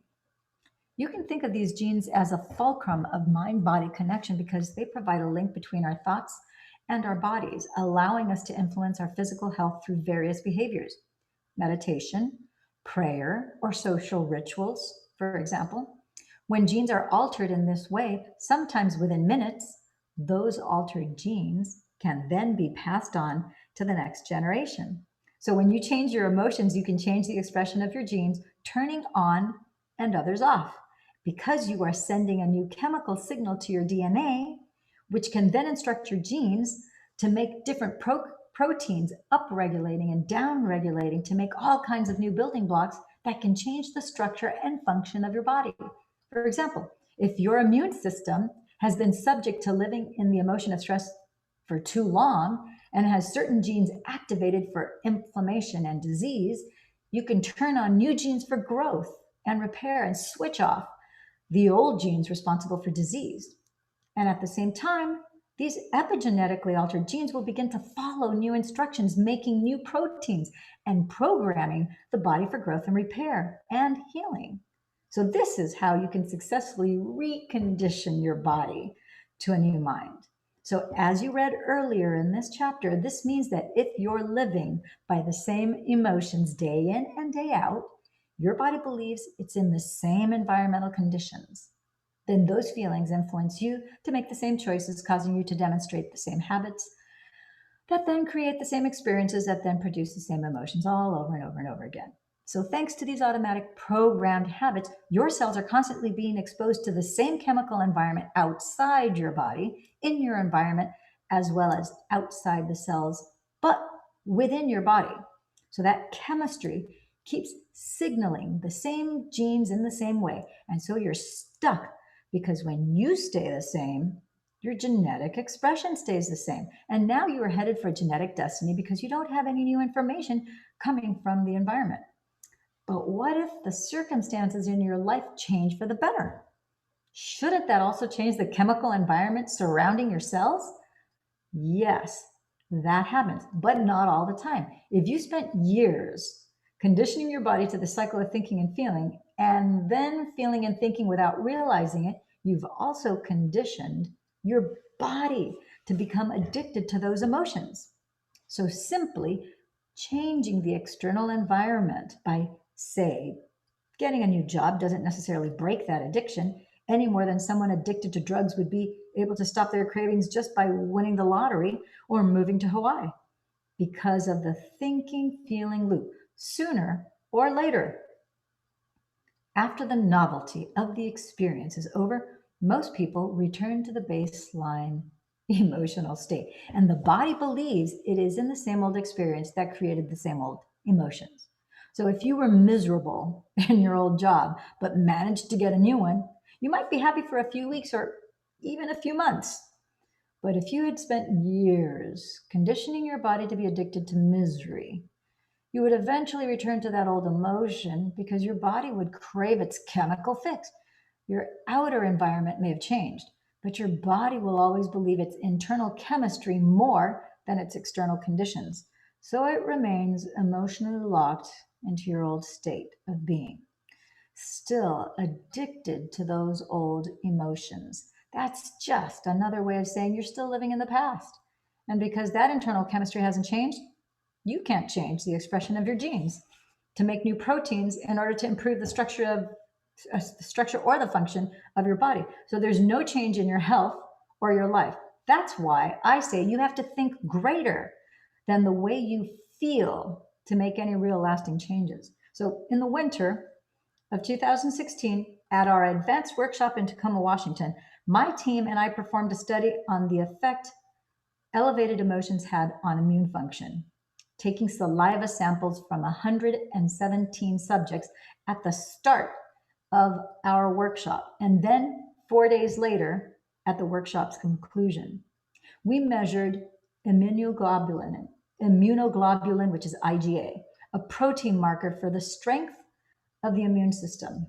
IgA is an incredibly powerful chemical, one of the primary proteins responsible for healthy immune function and the internal defense system.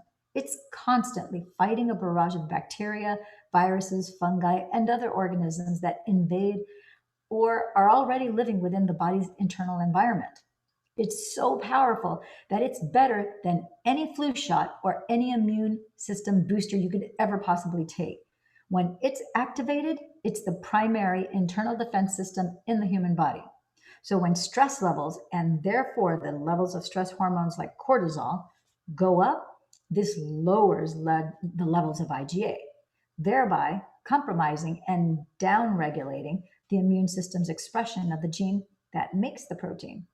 So during our 4-day workshop, we asked our study participants to move into an elevated emotional state such as love, joy, inspiration, or gratitude for 9 to 10 minutes, 3 times a day.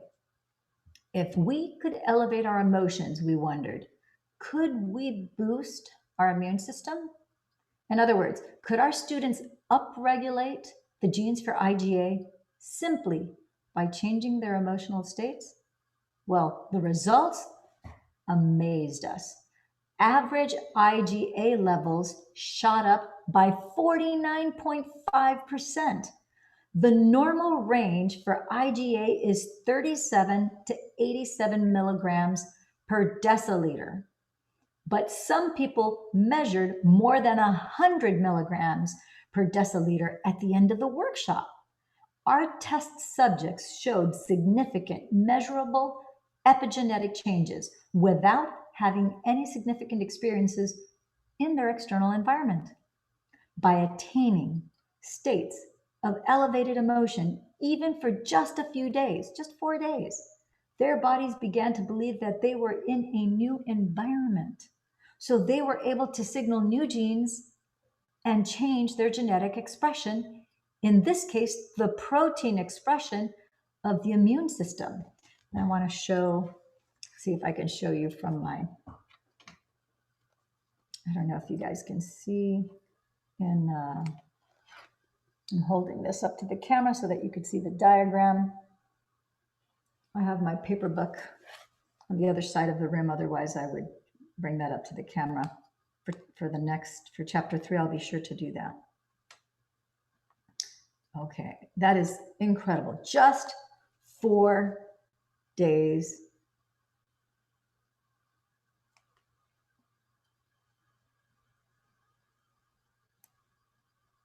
So I'm going to show it to you again because I actually didn't show, I guess it flipped pages.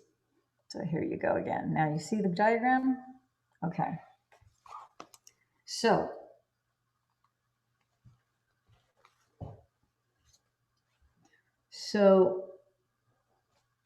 as we practice maintaining elevated emotions and changing our new energy, we can literally upregulate new genes that make new healthy proteins to strengthen our internal defense system. And as we reduce our survival emotions and minimize the need for our external protection system, we downregulate genes for the production of stress hormones. Let's see, it has here SIG-A in the figure above stands for salivary immunoglobulin. So they're going to test it through saliva. Cortisol represents stress hormones. Both were measured. And then it says here, both were measured in saliva. As opposed to doing a blood withdrawal, they took salivary samples in order to measure the IgA levels. So this means that you might not need a pharmacy. Imagine that. You may not need a pharmacy or an exogenous substance to heal you. You have the power from within to upregulate your genes that make IgA within a few days, just 4 days. Something as simple as moving into an elevated state of joy, love, inspiration, or gratitude for 5 to 10 minutes a day can produce significant epigenetic changes in your health and body. So I'm going to stop right here. Jennifer, can you imagine if the folks who are watching this video, if they choose to, every time they tune into our chapter 1, 2, 3, any chapter of Becoming Supernatural, if they choose to just embrace a state of joy, love, inspiration, or gratitude for the first 10 minutes of each one of those videos, within 4 days, they could potentially have their IgA levels up to 49.5% higher than they would have had they not done that at all. That's pretty cool, don't you think? Definitely, yeah. I think this information about epigenetics is so important, and I always feel like, yeah, everybody knows this information now, but that's just the people that are in my environment, and Exactly. most people really don't. And so my hope and intent is that people read this and feel empowered, because I hear all the time people saying, like, they start right in with their story, like, my dad had this, or, I, whatever it is, and they really truly believe and are programming their body to believe that their genes create their destiny. And it's just not true. And it's not taught, in school yet. And hopefully it will be. But I just think it's so important for people to know that and to really take back their power. And since I started doing this work, I haven't even gotten like a cold. So whatever's happening with me that I'm working on is one thing, but in terms of like, it's been flu seasons and whatever else, and it's just not in my awareness. I just know that I control my state and that that's just not going to affect me. And I just hear people all the time, even before this COVID, saying like, well, Mhm. it's flu season, and it's like, Doesn't that matter. doesn't have to affect you. Yeah, it doesn't have to. And if we were to take your IgA levels, because you do a lot of meditating, you meditate every day, and it's not just like one meditation a day, but I mean, the proof is right here in this group of people where only 4 days they just had an elevated state of joy, love, inspiration, or gratitude for up to 10 minutes. That's it, just 10 minutes a day of an elevated state of gratitude. Now, knowing this, it makes so much sense. I had my sister-in-law's father, who about 20, I want to say about 22, yeah, it was about 22 years ago, 23 years ago, he was diagnosed with prostate cancer. And he used to smoke a lot, and he used to drink, I think, like 2 cases. I didn't even know that was humanly possible for you to drink 2 cases of beer over like Friday to Sunday. He would just drink and smoke. And that's, I would guess, maybe that's what gave him the prostate cancer. So once he was diagnosed with prostate cancer, the doctor told him he had 6 months to 2 years to live. And needless to say, that was shocking. So he quit drinking, he quit smoking, and then he started something that I called it laugh therapy, because then every day he would watch comedies. He watched funny movies, he watched sitcoms, he just surrounded himself with funny. And you know what? He lasted 15 more years. Beautiful. 15 more years. And he probably would have been gone within either the 6 months or the 2 had he continued smoking and drinking and the same mental state that he had. But instead, he made those changes, and he was laughing. And then every time I saw him, you would never think he had any kind of cancer, because he was always laughing and he was always talking about funny things. His new thing was joy. He was in a constant state of joy. Mind you, he was taking care of his wife who was very ill too, who couldn't do anything. He had to do everything for her. Interestingly enough, he passed away. But the point is, he completely radically changed his life. He obviously had high motivation, but he was in a constant state of joy, and he lasted 15 more years. So in my book, he beat the cancer. Amazing. Yeah, that's beautiful. And that's great that he didn't think like so many people do, oh, the doctor said I have this many months to live, that's it, and gave up. No, No. he instead, what he did give up, yeah, he gave up. He gave beer. He Yeah. gave up drinking a lot. I had no idea that I never saw him I never saw him drunk, but apparently he gave up drinking and he gave up smoking, and he took up watching funny movies, funny sitcoms, collecting jokes. He was always flashing his pearly whites. He always had a funny joke, a funny thing to share with you. It was all about funny. Funny, funny, funny. And it's like, well, yeah, he probably boosted his IgA levels over 50%, especially he was doing it for more than 10 minutes a day. So Yeah. he probably, I don't know what his numbers must have been, but I'm sure it's no wonder he lasted 15 more years after that. And he had a good quality of life. It's not like 15 years in and out of the hospital. So, so yeah, so this, if we just do it, I'm so glad that one of the things that I think that is so brilliant about Dr. Joe is that he dovetails the science along with the mystical practices, and he supports what the mystical practices are doing to us neuroendocrinology wise, neurochemically, what the biophysiology is. And then he's actually tested it. He has electroencephalograms where, he hooks up people, our brains are actually wired in the events. He, takes out blood. He, measures the telomere length at the beginning of the advanced workshop in the monastery.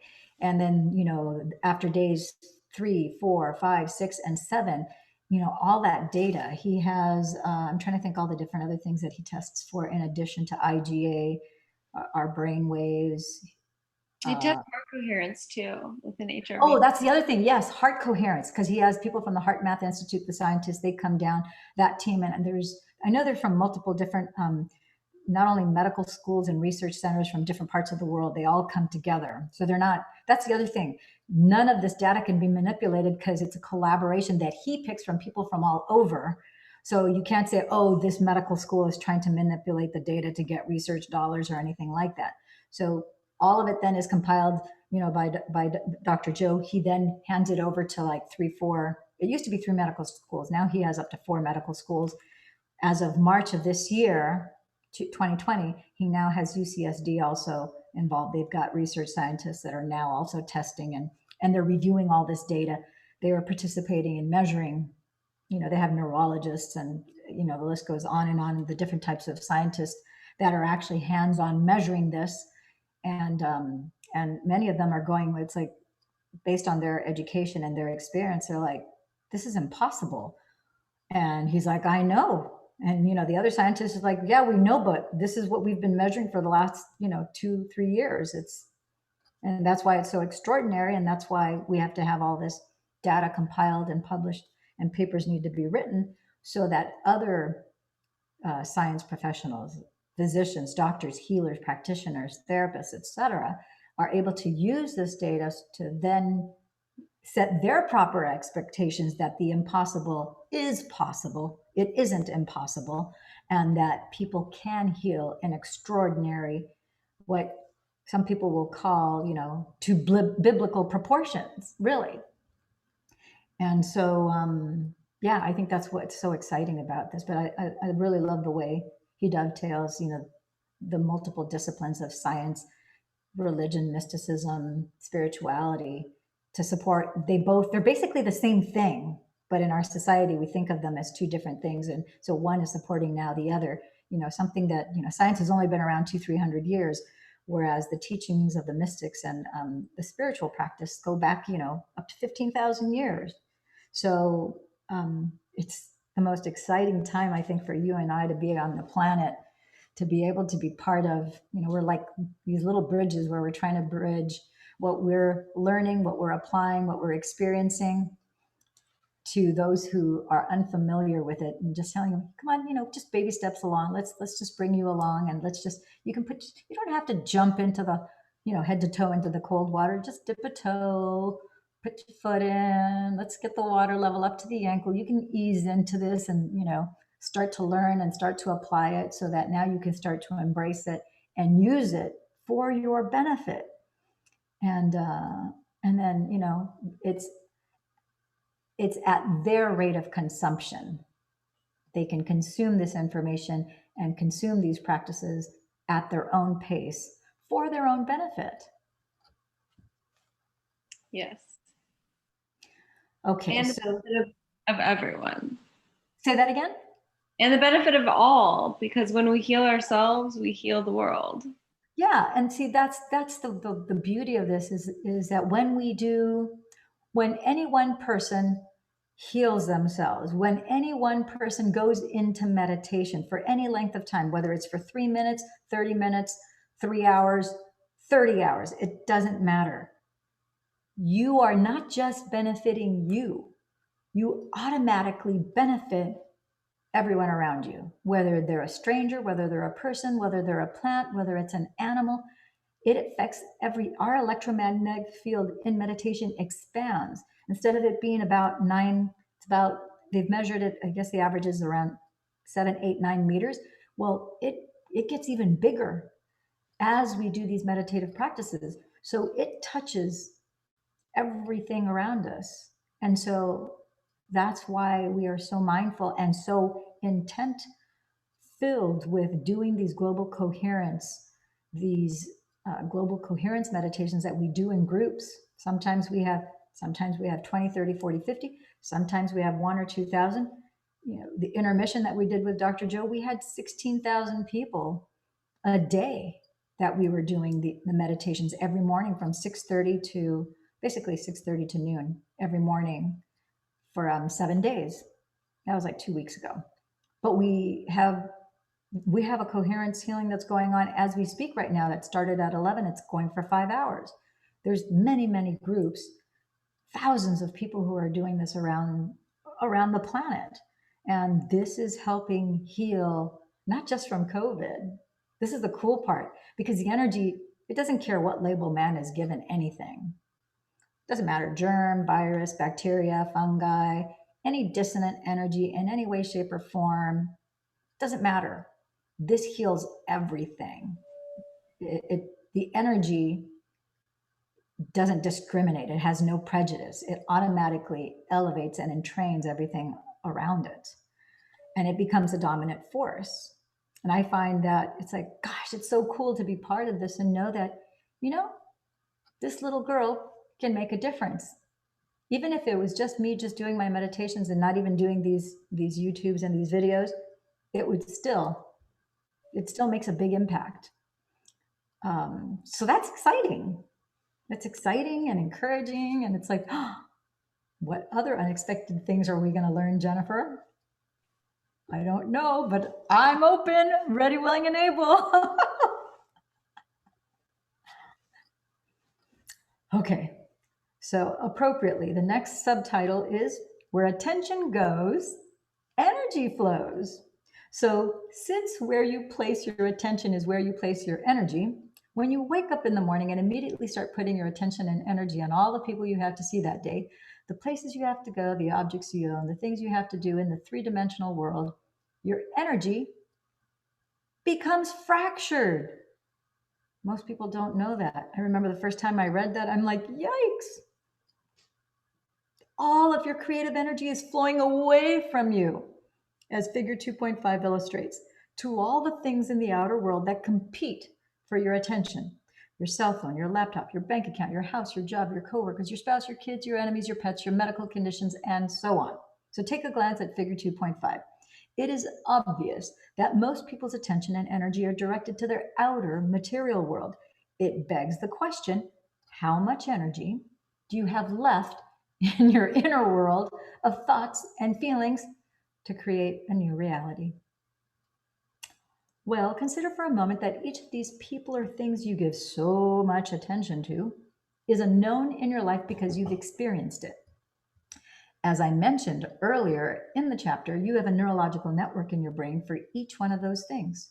Since they are mapped in your brain, you perceive and so experience them from your past. And the more you keep experiencing them, the more automatic and enriched the neural circuits for each of them become because of the redundancy of the various experiences keeps assembling and refining more and more circuits. That's what experience does. It enriches the brain. So you have a neurological network about your boss, a neurological network about money, a neurological network about your partner, a neurological network about your kids, a neurological network for your financial situation, a neurological network for your house, a neurological network about all your physical world possessions, because you've experienced all of those people or things at different times and places. So where you place your attention is where you place your energy. And I'm going to see if, can you see, is this too far or can you see the diagram from here? It's too like white. How about here? That's better, but go up. Yeah, Okay. get the I'll, gist. yeah, I'll see if I can take a picture of it and we'll insert it in the recording because this is being recorded as we're doing this. So, okay. So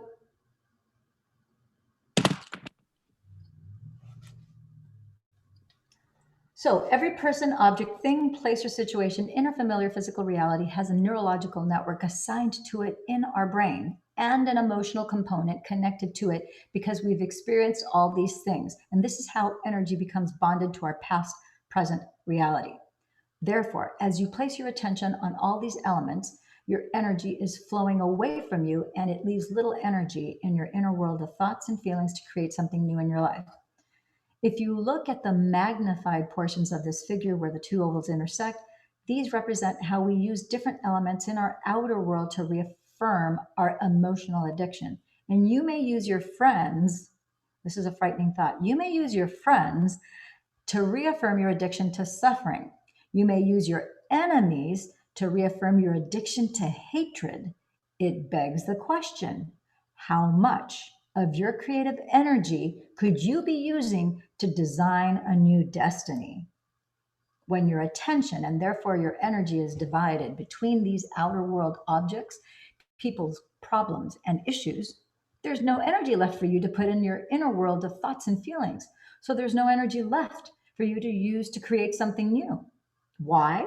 Because how you think and how you feel literally creates your personal reality. Therefore, if you're thinking and feeling equal to everything that you know, that's the known, you keep reaffirming the same life. In fact, we could say that your personality is no longer creating your personal reality. Now, your personal reality is creating your personality. Your external environment is controlling your thoughts and feelings.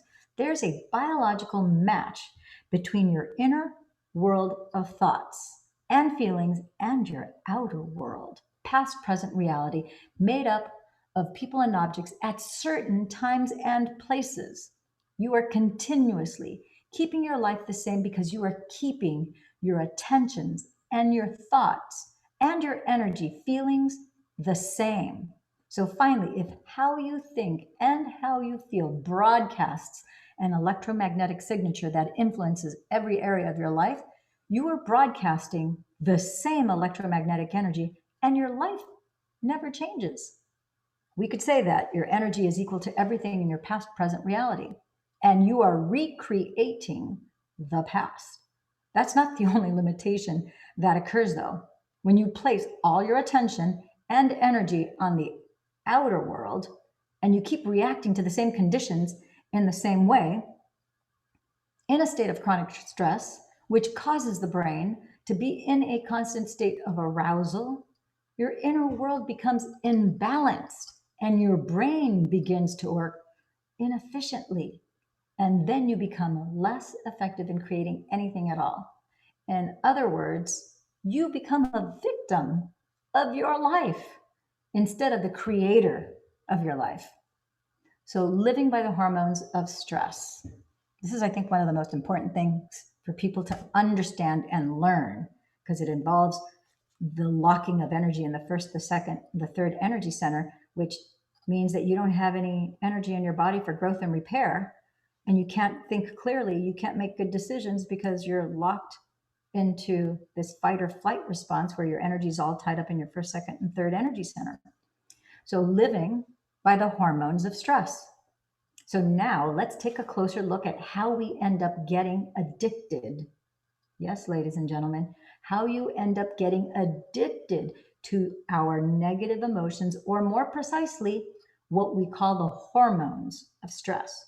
The moment we react to any condition in the outer world that tends to be threatening, whether the threat is real or imagined, our body releases stress hormones in order to mobilize enormous amounts of energy in response to that threat. I'm going to repeat that again because I think that is very important.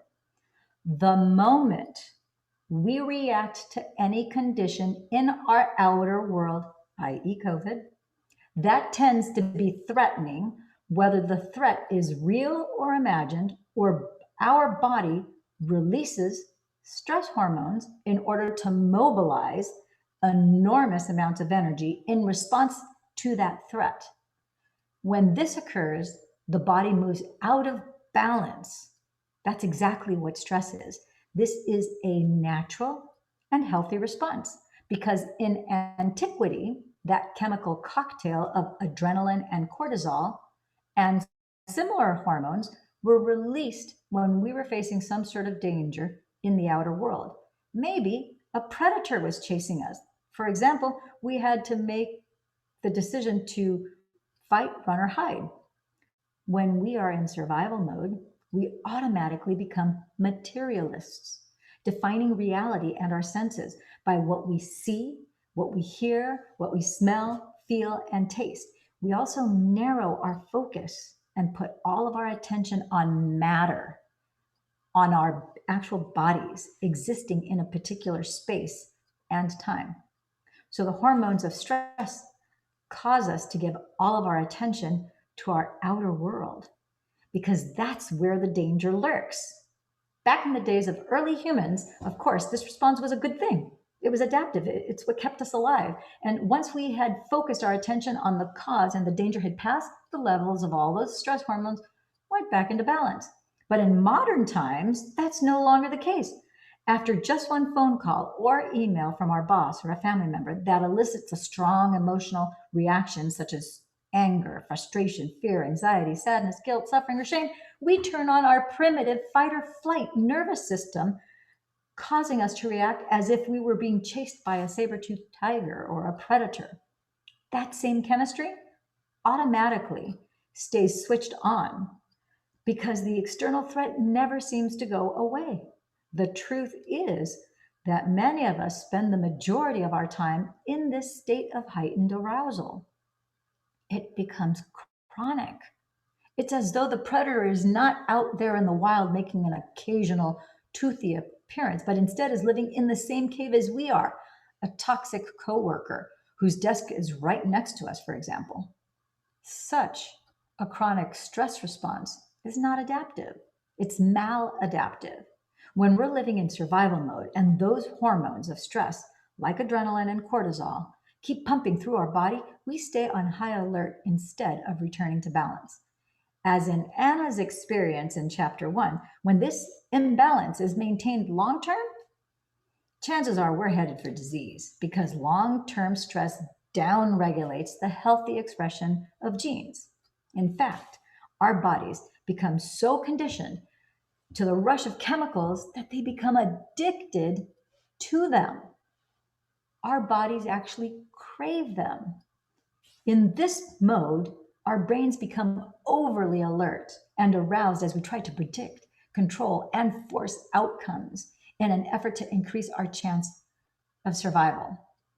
And the more we do this, the stronger the addiction becomes, and the more we believe we are our bodies, connected to our identities, and our environment, living in linear time. That's because that's where all of our attention is. When your brain is aroused and you are living in survival mode and you have to keep shifting your attention to your job, to the news, to your ex, to your friends, to your emails, to your Facebook, to your Twitter, you're activating each of these different neurological networks very quickly. Review figure 2.5. So if you keep doing this over time, the act of habitually narrowing your focus and shifting your attention compartmentalizes your brain, and it no longer works in a balanced fashion.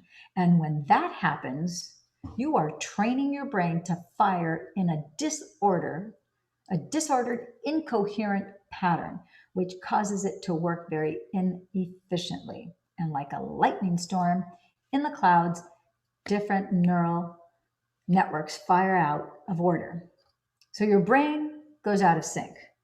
The effect is similar to a group of drummers all banging on their skins at the same time, but not together with any rhythm. We will talk much more about the concept of coherence and incoherence in a later chapter, but for now, it's enough to know that when your brain gets incoherent and you get incoherent, when your brain isn't working optimally, you're not working optimally. So for each outer world person or thing or place you've experienced in your life that is unknown, you have an emotion connected to it, because emotions, which are energy and motion, are the chemical residue of experience. And if most of the time you're living by those addictive stress hormones, you might use your boss to reaffirm your addiction to judgment.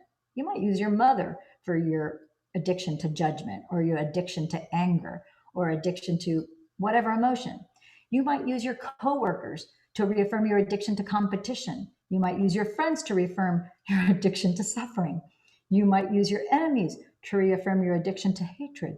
You might use your parents to reaffirm your addiction to guilt, your Facebook feed to reaffirm your addiction to insecurity, the news to reaffirm your addiction to anger, your ex to reaffirm your addiction to resentment, and your relationship with money to reaffirm your addiction to lack. This means your emotions, your energy are commingled and bonded with every person, place, or thing you experience in your known familiar reality. And that means there's no energy available for you to create a new job, a new relationship, a new financial situation, a new life, or even a new healed body. So let me say it another way. If how you think and how you feel determines the frequency and the information you are emitting in your energy field, which has a significant effect on your life, and if all your attention and so all your energy is tied up in your outer world of people, objects, things, places, and time, and there's no energy left in your inner world of thoughts and feelings, therefore, the stronger the emotion that you're addicted to, the more you will place your attention on that person, object, place, or circumstance in your outer world, giving away most of your creative energy and causing you to feel and think equal to everything you know. It becomes difficult to think or feel in any new ways when you are addicted to your outer world.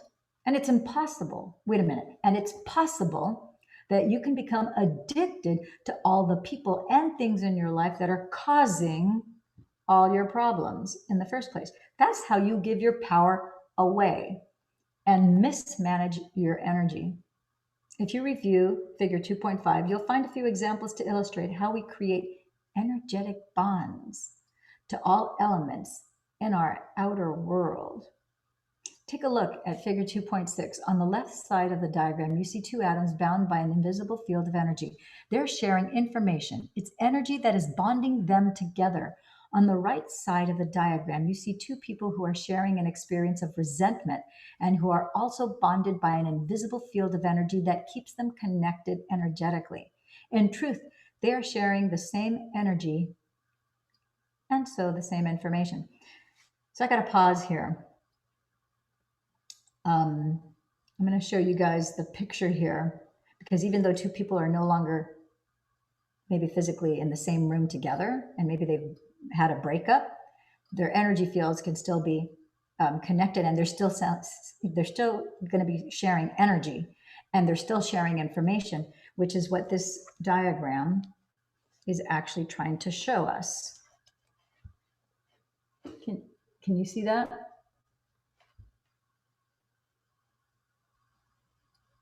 Yes. You see how they overlap? Mm-hmm. So I'm going to have to say, over a year ago, I had a bad breakup with a boyfriend. This was post my divorce. And we were together for 2.5 years. And then it came to an abrupt breakup. And the evening of the breakup, which it happened unexpectedly. And I instinctively knew. I had already, I've been a student. I was pre-med bio-sci when I went to USC. So I have a background in pre-med and biological science and physics and all that kind of stuff. And so having been aware, on my radio show, I had had Dr. Bruce Lipton, who wrote not only The Biology of Belief, he also wrote a book called Creating Heaven on Earth. And he talked about he uses the periodic table of elements, and he talks about having the 6 noble gases and then the rest of the elements, and how the energetic fields between the 6 noble gases are the only 6 that are stable. Everything else is unstable. So you can have sodium and chloride, those two as elements that are not whole. They have 1 electron on the outer ring that's it's always looking to be completed by another element. So sodium, if you get it too close to chloride, it will be attracted to chloride, because chloride also has, instead of having 2 electrons circling on its outer ring, it only has 1. So it's a little off balance. As soon as sodium and chloride get close to each other, they're like, hey, I have an extra electron on my outer ring. I do too. Hey, so that we both have 2 circling around our outer ring, why don't we both share each other's outer ring electron, and now we're whole. So now that becomes sodium chloride. Without getting too much into the technicality of that, what that has to do, what I realized was that, okay, even though we, had our emotional exchange and our talk, and we decided, yeah, we're breaking up, and it was very unexpected and it was very painful. That evening, I decided that I didn't want to suffer. I said, you know what? Because I really loved him very much. And I'm like, you know what? I don't want to go through this torturous, horrible pain where it feels like my heart is going through a meat grinder. I just don't want that. And so I didn't have a process in mind. However, based on the things that I had studied, from energy medicine all the way to spiritual practices to other doctors, that I have worked with, and therapists and so forth, I instinctively knew I needed to cut the energetic bond between him and I immediately. And so I locked myself in my room. I started to do my prayers and my meditations. I called in my angels to come in and help. I went ahead and I literally cut. I could see that there was a very strong, big cord between him and I. So I went ahead and I didn't just cut. I had these big shears in my mind's eye, and I realized, it's like, whoa, this thing is like really big. It's coming out of my chest into his, and I'm like, I gotta cut this up into 1,000 pieces, because I don't want this to ever grow back. So I just chopped it all up. And I have a video on my YouTube channel because as I went through the process, then a few months later, I realized what I had done. And I said, wow, there's 5 things that I did from that evening to the following weeks that passed that got me through it. Because interestingly enough, when I went through that whole process, the next morning, I felt fine. First of all, I didn't sleep that night, but I probably finally went to sleep, and I probably got an hour and a half of sleep. So it was like a very light sleep. After I got up from that, about 8 o'clock in the morning, I got up. I didn't feel tired. I felt refreshed. I felt free, which was shocking to me, because I did the process, and I didn't expect to have an immediate result. I knew that it would work, but I just did it and then let go. And the next morning I felt free. I felt good. I actually felt fantastic. And my brain was trying to make sense of this because it didn't make sense intellectually. How is this possible? Because it's such a significant relationship. It's someone, that I love so much, and for it to be so traumatic like that and so unexpected. And just by doing that one process, I felt such a tremendous amount of relief. I'm like, I felt fantastic the whole day, the whole weekend. It was crazy. So I ended up doing, there's like 4 or 5 other things that I ended up doing, the next day and the next day and the next day, which I talk about in the video. But this is what Dr. Joe is talking about here. And he's talking about how 2 atoms, if you look up, I don't know if I can see what's the page. It's page, if you're reading in the book, your own book, it's page 61. And you have figure 2.6. And he talks about how 2 atoms are bonded to make a molecule. And then it shows right next to the 2 atoms that are sharing energy and information, you have 2 people with the same emotions and the same energy, sharing the same thoughts and information. They're bonded to each other energetically. So there's science behind this.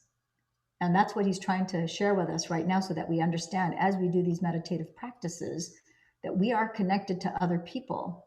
And we don't need to, if we have been addicted to let's say, like it talks about, you're feeding your addiction of hatred, with with your boss. You have this feeling of resentment with your ex. You have this feeling of whatever that negative emotion is with your mom, whoever that person, or whoever that, maybe it's a person and a circumstance or an environment, what have you. You can actually stop that. You can clean that up through meditation, because that's what this is. This is what he's teaching us to do, and that's what we're practicing in our everyday. Does that make sense? Yes. So, okay, so let's continue reading. We're almost done with this chapter. It says, just like 2 atoms that are bond together to form a molecule, which share energy and information, when 2 people share the same emotions and energy and communicate the same thoughts and information, they become bonded together as well. And in both cases, they are bound by an invisible field of energy that keeps them connected. If it takes energy to separate these 2 atoms, it's going to take energy and awareness to take our attention off the people and conditions in our life that we've given so much creative energy away to. So to separate the 2 atoms, it takes energy. By the same means, if your attention and energy are bound to the same people, places, and things in the outside physical world, you can understand that it's going to take energy and effort to break those bonds when you're in meditation. This begs the question, how much of your creative energy is tied up in guilt, hatred, resentment, lack, or fear? The truth is that you could be using all that energy to recreate a new destiny.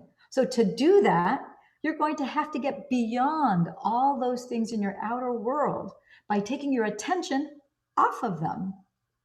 I want to pause here because years ago, there was a lady that was working with my best friend who lives in Hawaii, and this older lady told her, hey, all you have to do is put your hands on the steering wheel. And she goes, she told me to put the hands on the steering wheel. And she goes, I don't know what she means by that. I'm like, I don't know what she means by that either. It's like, what does it mean to put your hands on the steering wheel? Well, now I know what that means.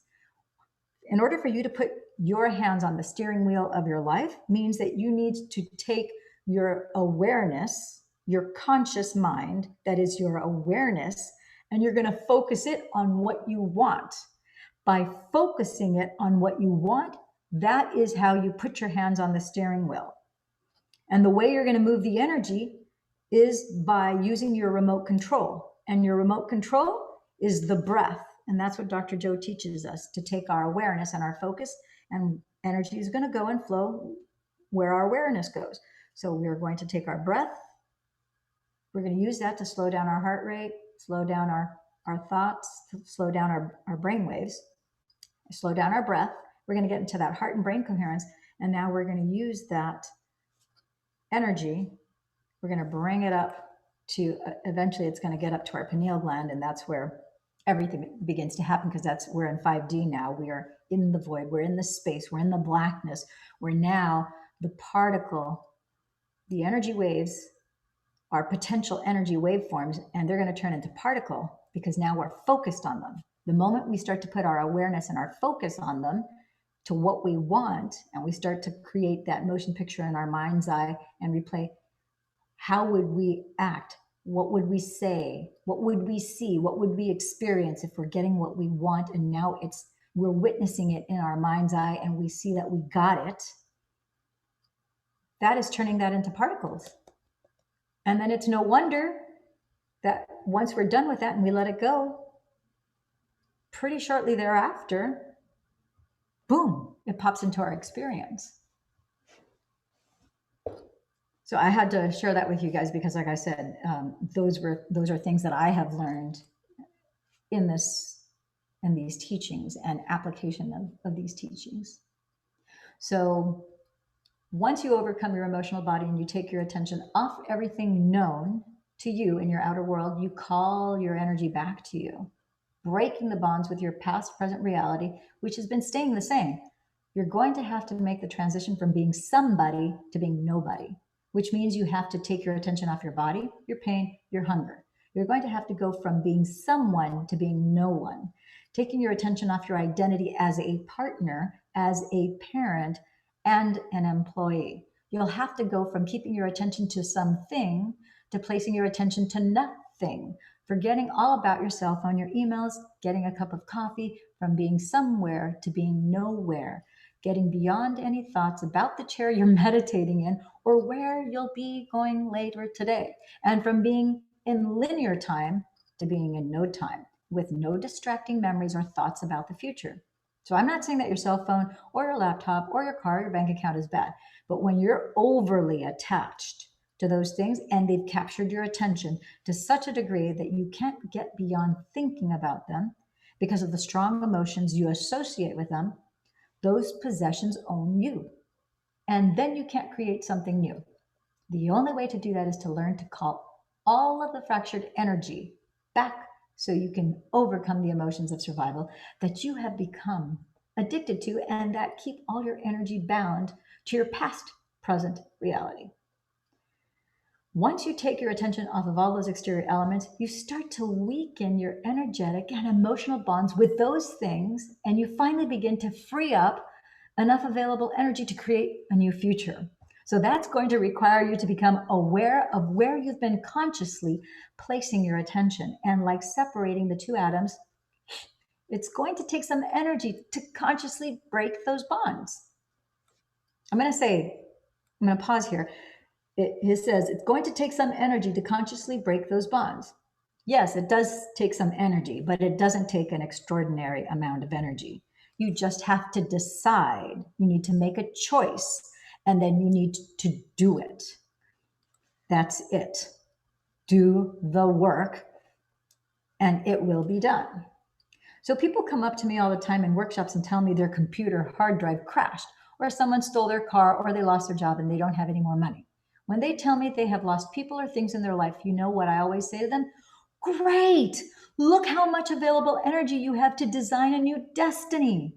By the way, if you do this work well and manage to call your energy back to you, it will most likely be uncomfortable at first, even a little chaotic. Get ready, because certain areas of your life may fall apart. But don't worry, that's supposed to happen because you're breaking the energetic bonds between yourself and your same past reality. Anything that is no longer in a vibrational match between you and your future is going to fall away. Let it. Don't try to put your old life back together because you are going to be way too busy with a new destiny you're calling to yourself. That's so true, because when my boyfriend and I broke up, my life radically changed. It was a radical change, and most of the things that happened in 2019, there's no way they would have ever happened if I would have stayed in that relationship. So that breakup was actually the best thing that could have ever happened to me. And it opened up an entire new world where I didn't expect to take a quantum leap, but that's actually what happened. Everything changed. I mean, I'm not going to get into the details here, but it was a radical change, and it was not as uncomfortable. If I hadn't had Dr. Joe's training, it probably would have been a lot more uncomfortable. But it wasn't as uncomfortable. A lot of it was jaw dropping, shocking, no question. But it's a phenomenal. I wouldn't trade it for the world. It's been amazing. Okay. Is there something you want to add, Jennifer? No. Okay, so we're going to keep on reading here. Here's a great example. A friend of mine who was vice president, oh, I love this example. A friend of mine who was a vice president of a university showed up for a board meeting about 3 weeks after he started doing the meditation work. He was the backbone of that university, and the students and faculty loved him. He walked into the board meeting and sat down, and they fired him. So he called me in and said, "Hey, I don't know if this meditation process is working. The board just fired me. Aren't things supposed to happen to me when I'm doing the work?" "Listen," I told him, "don't you hold on to those emotions of survival, because then you'll be in the past. Instead, keep finding the present moment and creating from that place." Within 2 weeks, he fell madly in love with a woman that he later married. He also received an offer from an even better job as a vice president of a much larger university, which he gratefully accepted. I love that story. A year later, he called me again to tell me that the college that fired him was now asking him to return as president. So you never know what the universe has in store for you as your old reality falls away and your new one begins to unfold. The only thing I can assure you of is this: the unknown has never let me down. Calling your energy back. If you're going to disconnect from the outer world, you have to learn how to change your brain waves. This is so true. So let's talk about brainwave frequencies for a moment. Most of that time that you are awake and conscious, you are in the beta range of brainwave frequencies, and beta is measured in low range, mid range, and high range frequencies. Low range beta is a very relaxed state when you don't perceive any threats from the outer world, but you're still aware of your body in space and time. This is the state you are in when you're reading, paying attention to your daughter during a friendly conversation, listening to a lecture, and so forth. Mid range beta is a slightly more aroused state, such as when you are in a group of people introducing yourself to everyone for the first time and you have to remember everyone's name. You're more vigilant, but you're not overly stressed or completely out of balance. So think of mid beta range as a good stress. High range beta is the state you're in when you're jacked up on the hormones of stress. These are the brain waves you display when you exhibit any of the survival emotions, including anger, alarm, agitation, suffering, grief, or anxiety, frustration, or even depression. High beta range can be more than 3 times higher than low beta range and twice as high as mid beta range. So while you may spend most of your waking time in beta frequency brainwaves, you also dip into alpha brain waves throughout your day. You display alpha brain waves when you're relaxed, calm, creative, and even intuitive. When you're no longer thinking or analyzing, instead you're daydreaming or imagining, like a trance state. If beta brainwaves indicates when you are placing the majority of your attention on your outer world, alpha brainwaves indicate when you're placing more of your attention on your inner world.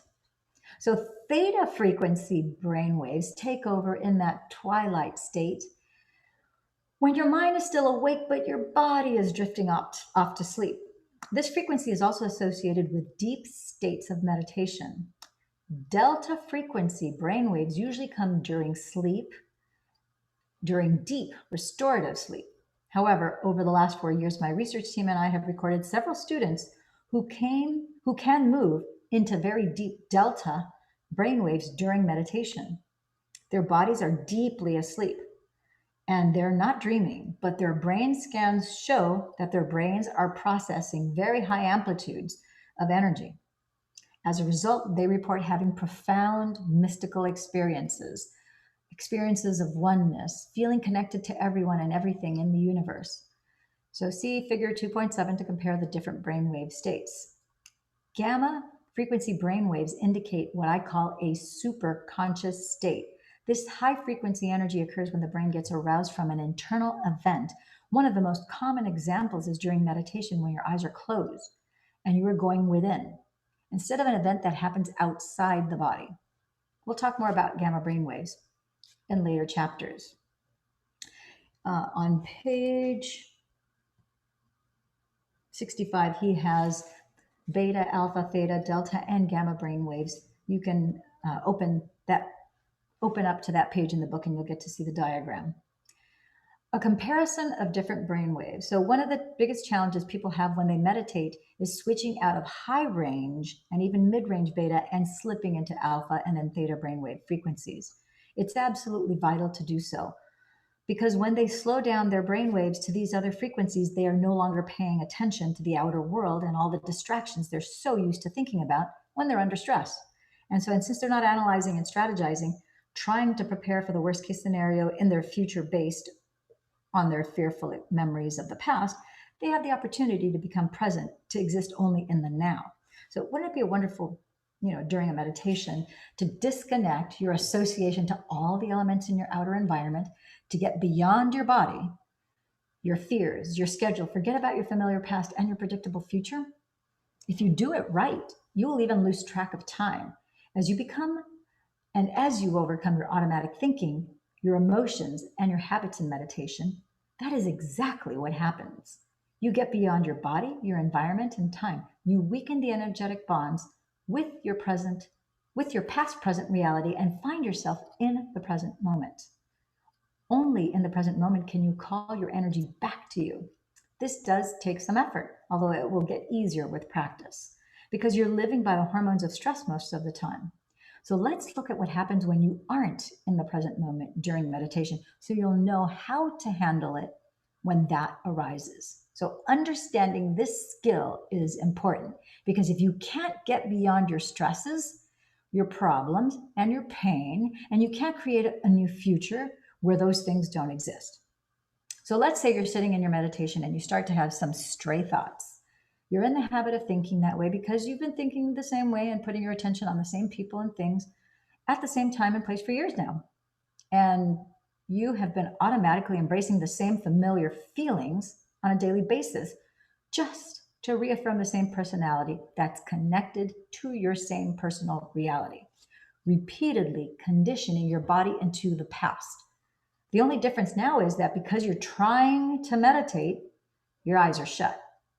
So as you're sitting there with your eyes closed, you are not physically seeing your boss, but your body wants to feel that anger, because every time you see her in your waking day, 50 times a day, 5 days a week, you are in the habit of feeling bitterness or aggression. Similarly, when you get emails from her, which happens at least 10 times a day, you unconsciously have the same emotional reaction to her. So your body has grown accustomed to needing her to reaffirm your addiction to anger. It wants to feel the emotions it has become addicted to. And like an addict craving a drug, the body is craving the familiar chemicals. It wants to feel that familiar anger at your boss because you didn't get that promotion, or it wants to feel judgment about your coworker who always wants you to cover for him. Then you start thinking about other colleagues who annoy you and other reasons to be upset with your boss. You're sitting there trying to meditate, but your body is throwing the kitchen sink at you.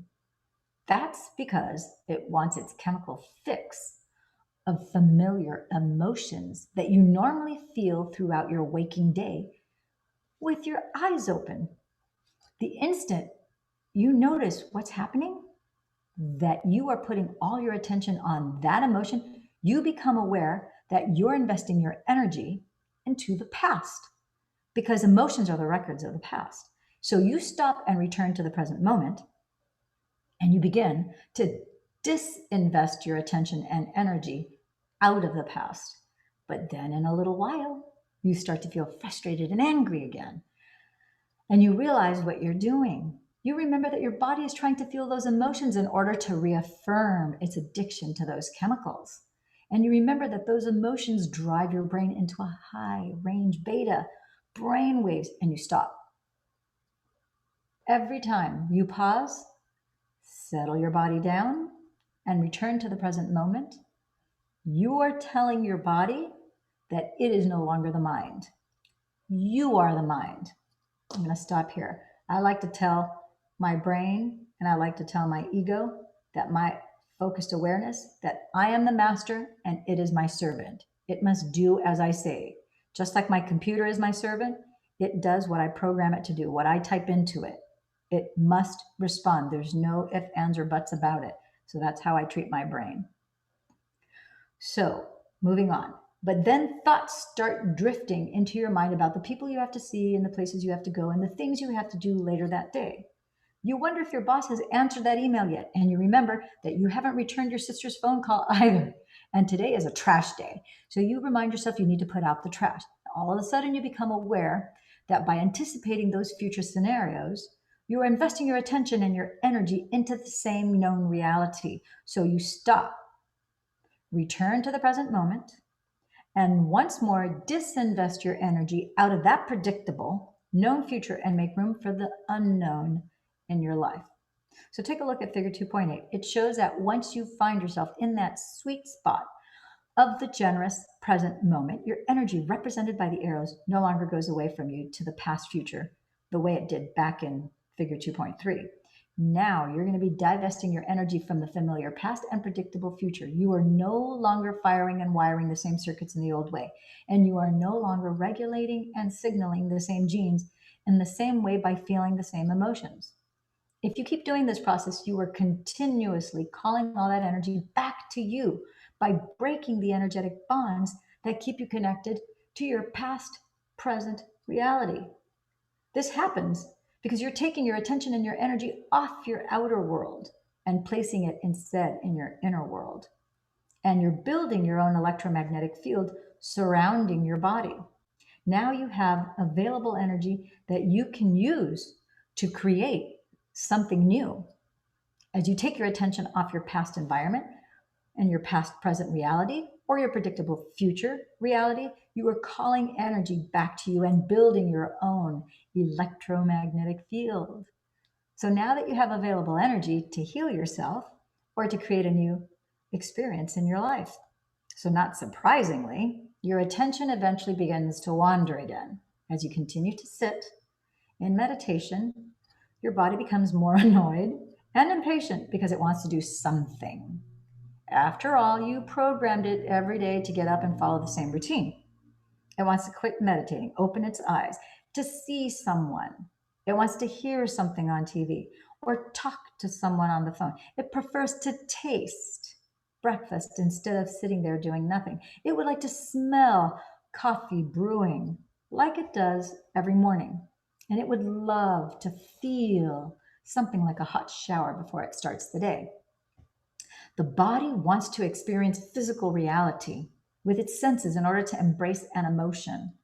But your goal is to create a reality from a world beyond your senses that's defined not by your body as the mind, but as you as the mind. So as you become aware of the program, you keep settling your body down into the present moment. The body tries again to return to the familiar past because it wants to engage in a predictable future. But you keep settling it back down. Each time you overcome those automatic habits, your will becomes greater than your program. Every time you keep settling your body back to the present moment, like training a dog to sit, you are conditioning your body to a new mind. Each time you become aware of your program and you labor for the present moment, you are stating that your will is greater than your program. And if you keep returning your attention and therefore your energy back to the present moment, and you keep noticing when you are present and when you are not, sooner or later your body is going to surrender. It is this process of continuously returning to the present moment every time you become aware that you've lost it, that begins to break the energetic bonds with your familiar known reality. And when you do return to the present moment, what you're actually doing is getting beyond your physical world identity and unfolding into the quantum field. It's a concept I will explain in detail in the next chapter. The hardest part of every war is the last battle. That means that when your body, as the mind, is raging, causing you to think that you cannot go any further, wanting you to stop and return to the world of the senses, you keep persevering. You truly step into the unknown, and sooner or later, you will begin to break the emotional addiction within you. When you get beyond your guilt, your suffering, your fear, your frustration, your resentment, or your unworthiness, you are freeing your body from the chains of those habits and emotions that keep you anchored in the past. And as a result, you're liberating energy that is now coming back to you. As the body releases all of this stored emotional energy, it is no longer becoming the mind. You discovered that right on the other side of your fear is courage. Right on the other side of your lack is wholeness. And just beyond your doubt is knowing. When you step into the unknown and surrender your anger or hatred, you discover love and compassion. It's the same energy. It has just been stored in the body and now it's available for you to use to design a new destiny. And so when you learn to overcome yourself or the memory of yourself and your life, you break the bonds you have with everything, every person, every place, every time. That's keeping you connected to the past, present reality. And when you finally overcome your anger and your frustration and you liberate energy that was trapped in the past, you call that energy back to you. As you liberate all of that creative energy that has been tied up in those survival emotions within you and all around you, you are building your own personal energy field around your body. In our advanced workshops, we've actually measured this effect of calling the energy back. We have experts who use this very sensitive equipment called a gas discharge visualization GDV machine with a specially designed sensor called a Sputnik antenna, developed by Konstantin Korotkov, PhD. He measures the ambient electromagnetic field in the workshop conference spaces to see how the energy changes as the workshop progresses. On the first full day of some of our advanced workshops, we sometimes see the energy in the room drop. That's because once we start meditating, and those students have to overcome themselves by breaking the energetic bonds with everyone and everything in their known reality. They are calling back energy to themselves. They're drawing energy from the greater field, and the field in the room can diminish as the participants begin to build their individual field of energy around their own bodies. And now they have available energy to use to design a new destiny. Of course, as the entire group gets beyond themselves the first day, they finally build their own light field. And as their energy keeps expanding each day, they begin to contribute to the energy in the room. As a result, we finally witness the energy in the room rise. To see what this sometimes looks like, find graphics 1A and 1B in the color insert. So I'll let you guys pull that up on your own books. One way to increase your chances of a successful meditation is to give yourself enough time so you don't get distracted by trying to rush through the experience. When I meditate, for example, I allow for 2 hours. I don't have to take 2 hours every time, but I know myself well enough by now to realize that if I have only 1 hour, I'm going to tell myself there's not enough time. But if I have 2 hours, on the other hand, I can relax, knowing I have plenty of time to find the present moment. Some days I find the sweet spot of the present moment pretty quickly, while other days I have to work for an hour, bringing my brain and body back into the present moment. I'm a very busy person, and some days when I have just arrived home for 3 days between workshops or events, I wake up in the morning and I immediately think of 3 meetings I have planned for that day with different staff members, mentally rehearsing what I have to talk about. Then I think about the emails I have to get done before I go to those meetings. Then I think about the flight I have to catch that afternoon. Then I make a mental note about the phone calls I have to make on the drive to the airport. You get the idea. As that happens, and I'm thinking about the same people I have to see, the same places I have to go, the same things I have to do, all at the same time in my known familiar reality, I realize that I'm priming my brain and body to look like that future has already happened. I become conscious that my attention is in the known future, and I stop anticipating the known and turn back to the present moment. So as I do that, I'm beginning to unfire and unwire those neural connections. So then I might get a little emotional and become impatient and a little frustrated thinking about something that happened yesterday. And since emotions are a record of the past, and where I place my attention is where I place my energy, I become aware that I'm investing my energy in the past.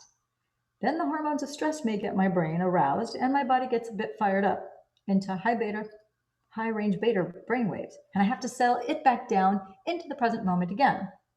And as I do that, I'm no longer firing and wiring the same circuits in my brain, and I'm disinvesting my energy out of the past.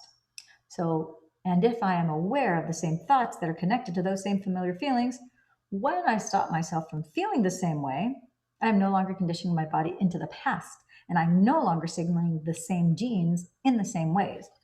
And if emotions are the end products of experiences in the environment, and if it's the environment that signals the gene, then when I stop feeling those same emotions, I no longer selecting and instructing the same genes in the same ways. That only affects the health of my body, but it also no longer primes my body to be in the same future based on living in the past. So as I inhibit those familiar feelings, I am changing the genetic programming of my body. And since the hormones of long-term stress downregulate the expression of healthy genes and create disease, every time I am able to stop when I catch myself feeling any of those emotions that are related to stress, I am no longer conditioning my body to stay addicted to the emotions of stress. So when you are in the sweet spot of the generous present moment, your familiar past and your predictable future no longer exist, and now you are ready to create new possibilities in your life. If I do it properly, overcoming my familiar thoughts and emotions of my known past and future, then energetically, neurologically, biologically, chemically, hormonally, and genetically, that predictable future, as well as the familiar past I used to affirm it, no longer exists. If I'm no longer firing and no longer wiring those same old neural networks, by no longer thinking about those memories of the people or things at certain times and places, and I keep returning to the present moment, I am calling energy back to me. Take a look at figure 2 now, and you can see how the familiar past and the predictable future no longer exist. Now I'm in the sweet spot of the generous present moment, and I have available energy to create. I've built my own energy field surrounding my body. Every time I've labored, sometimes for hours, to get beyond myself and find that place called the eternal now, and I truly break through, I've always thought the same thing. That was so worth it. And that ends chapter 2.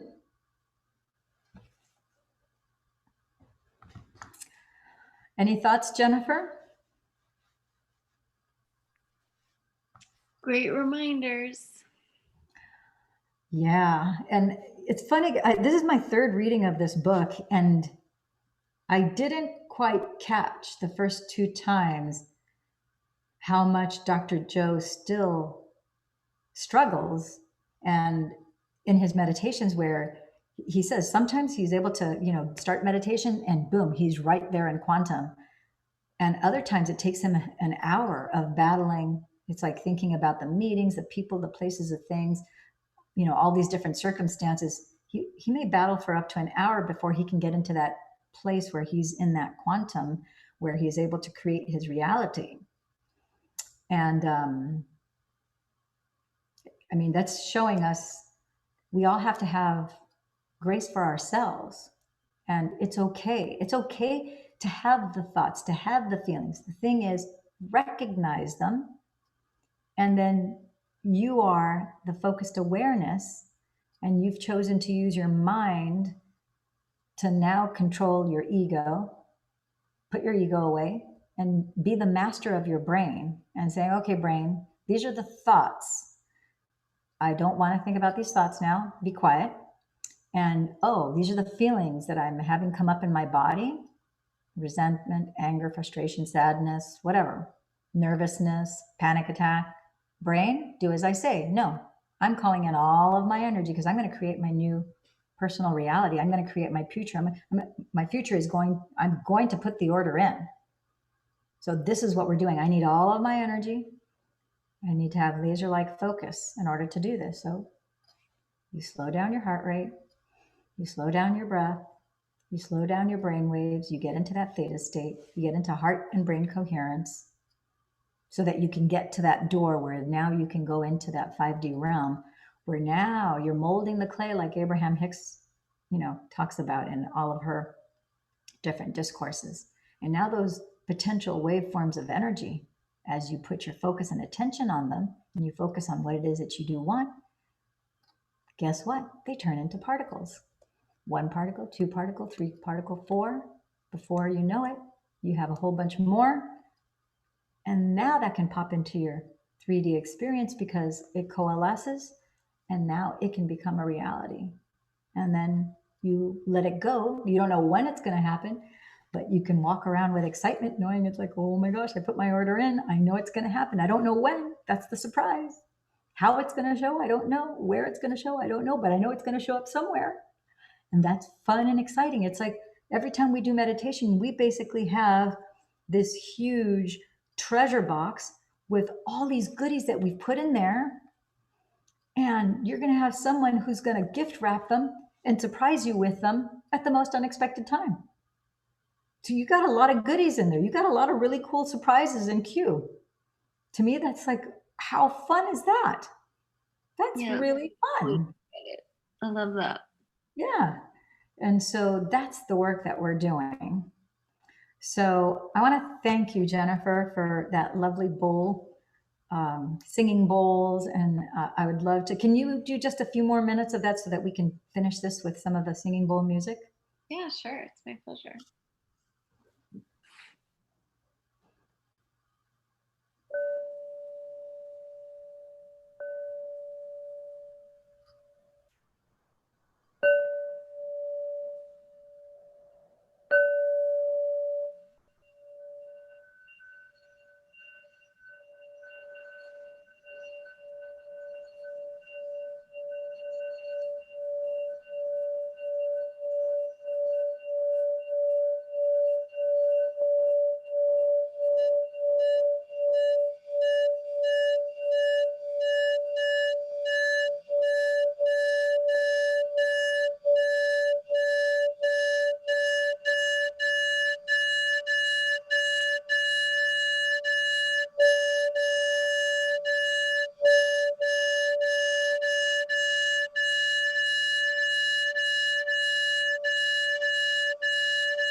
Wow, that was beautiful.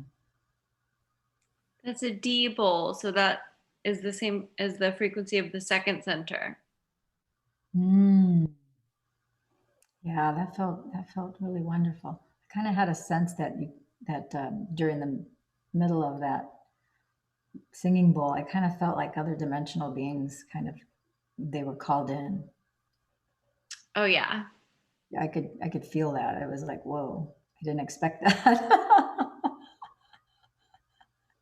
Yeah, I can feel the frequency change a lot of times when I play them.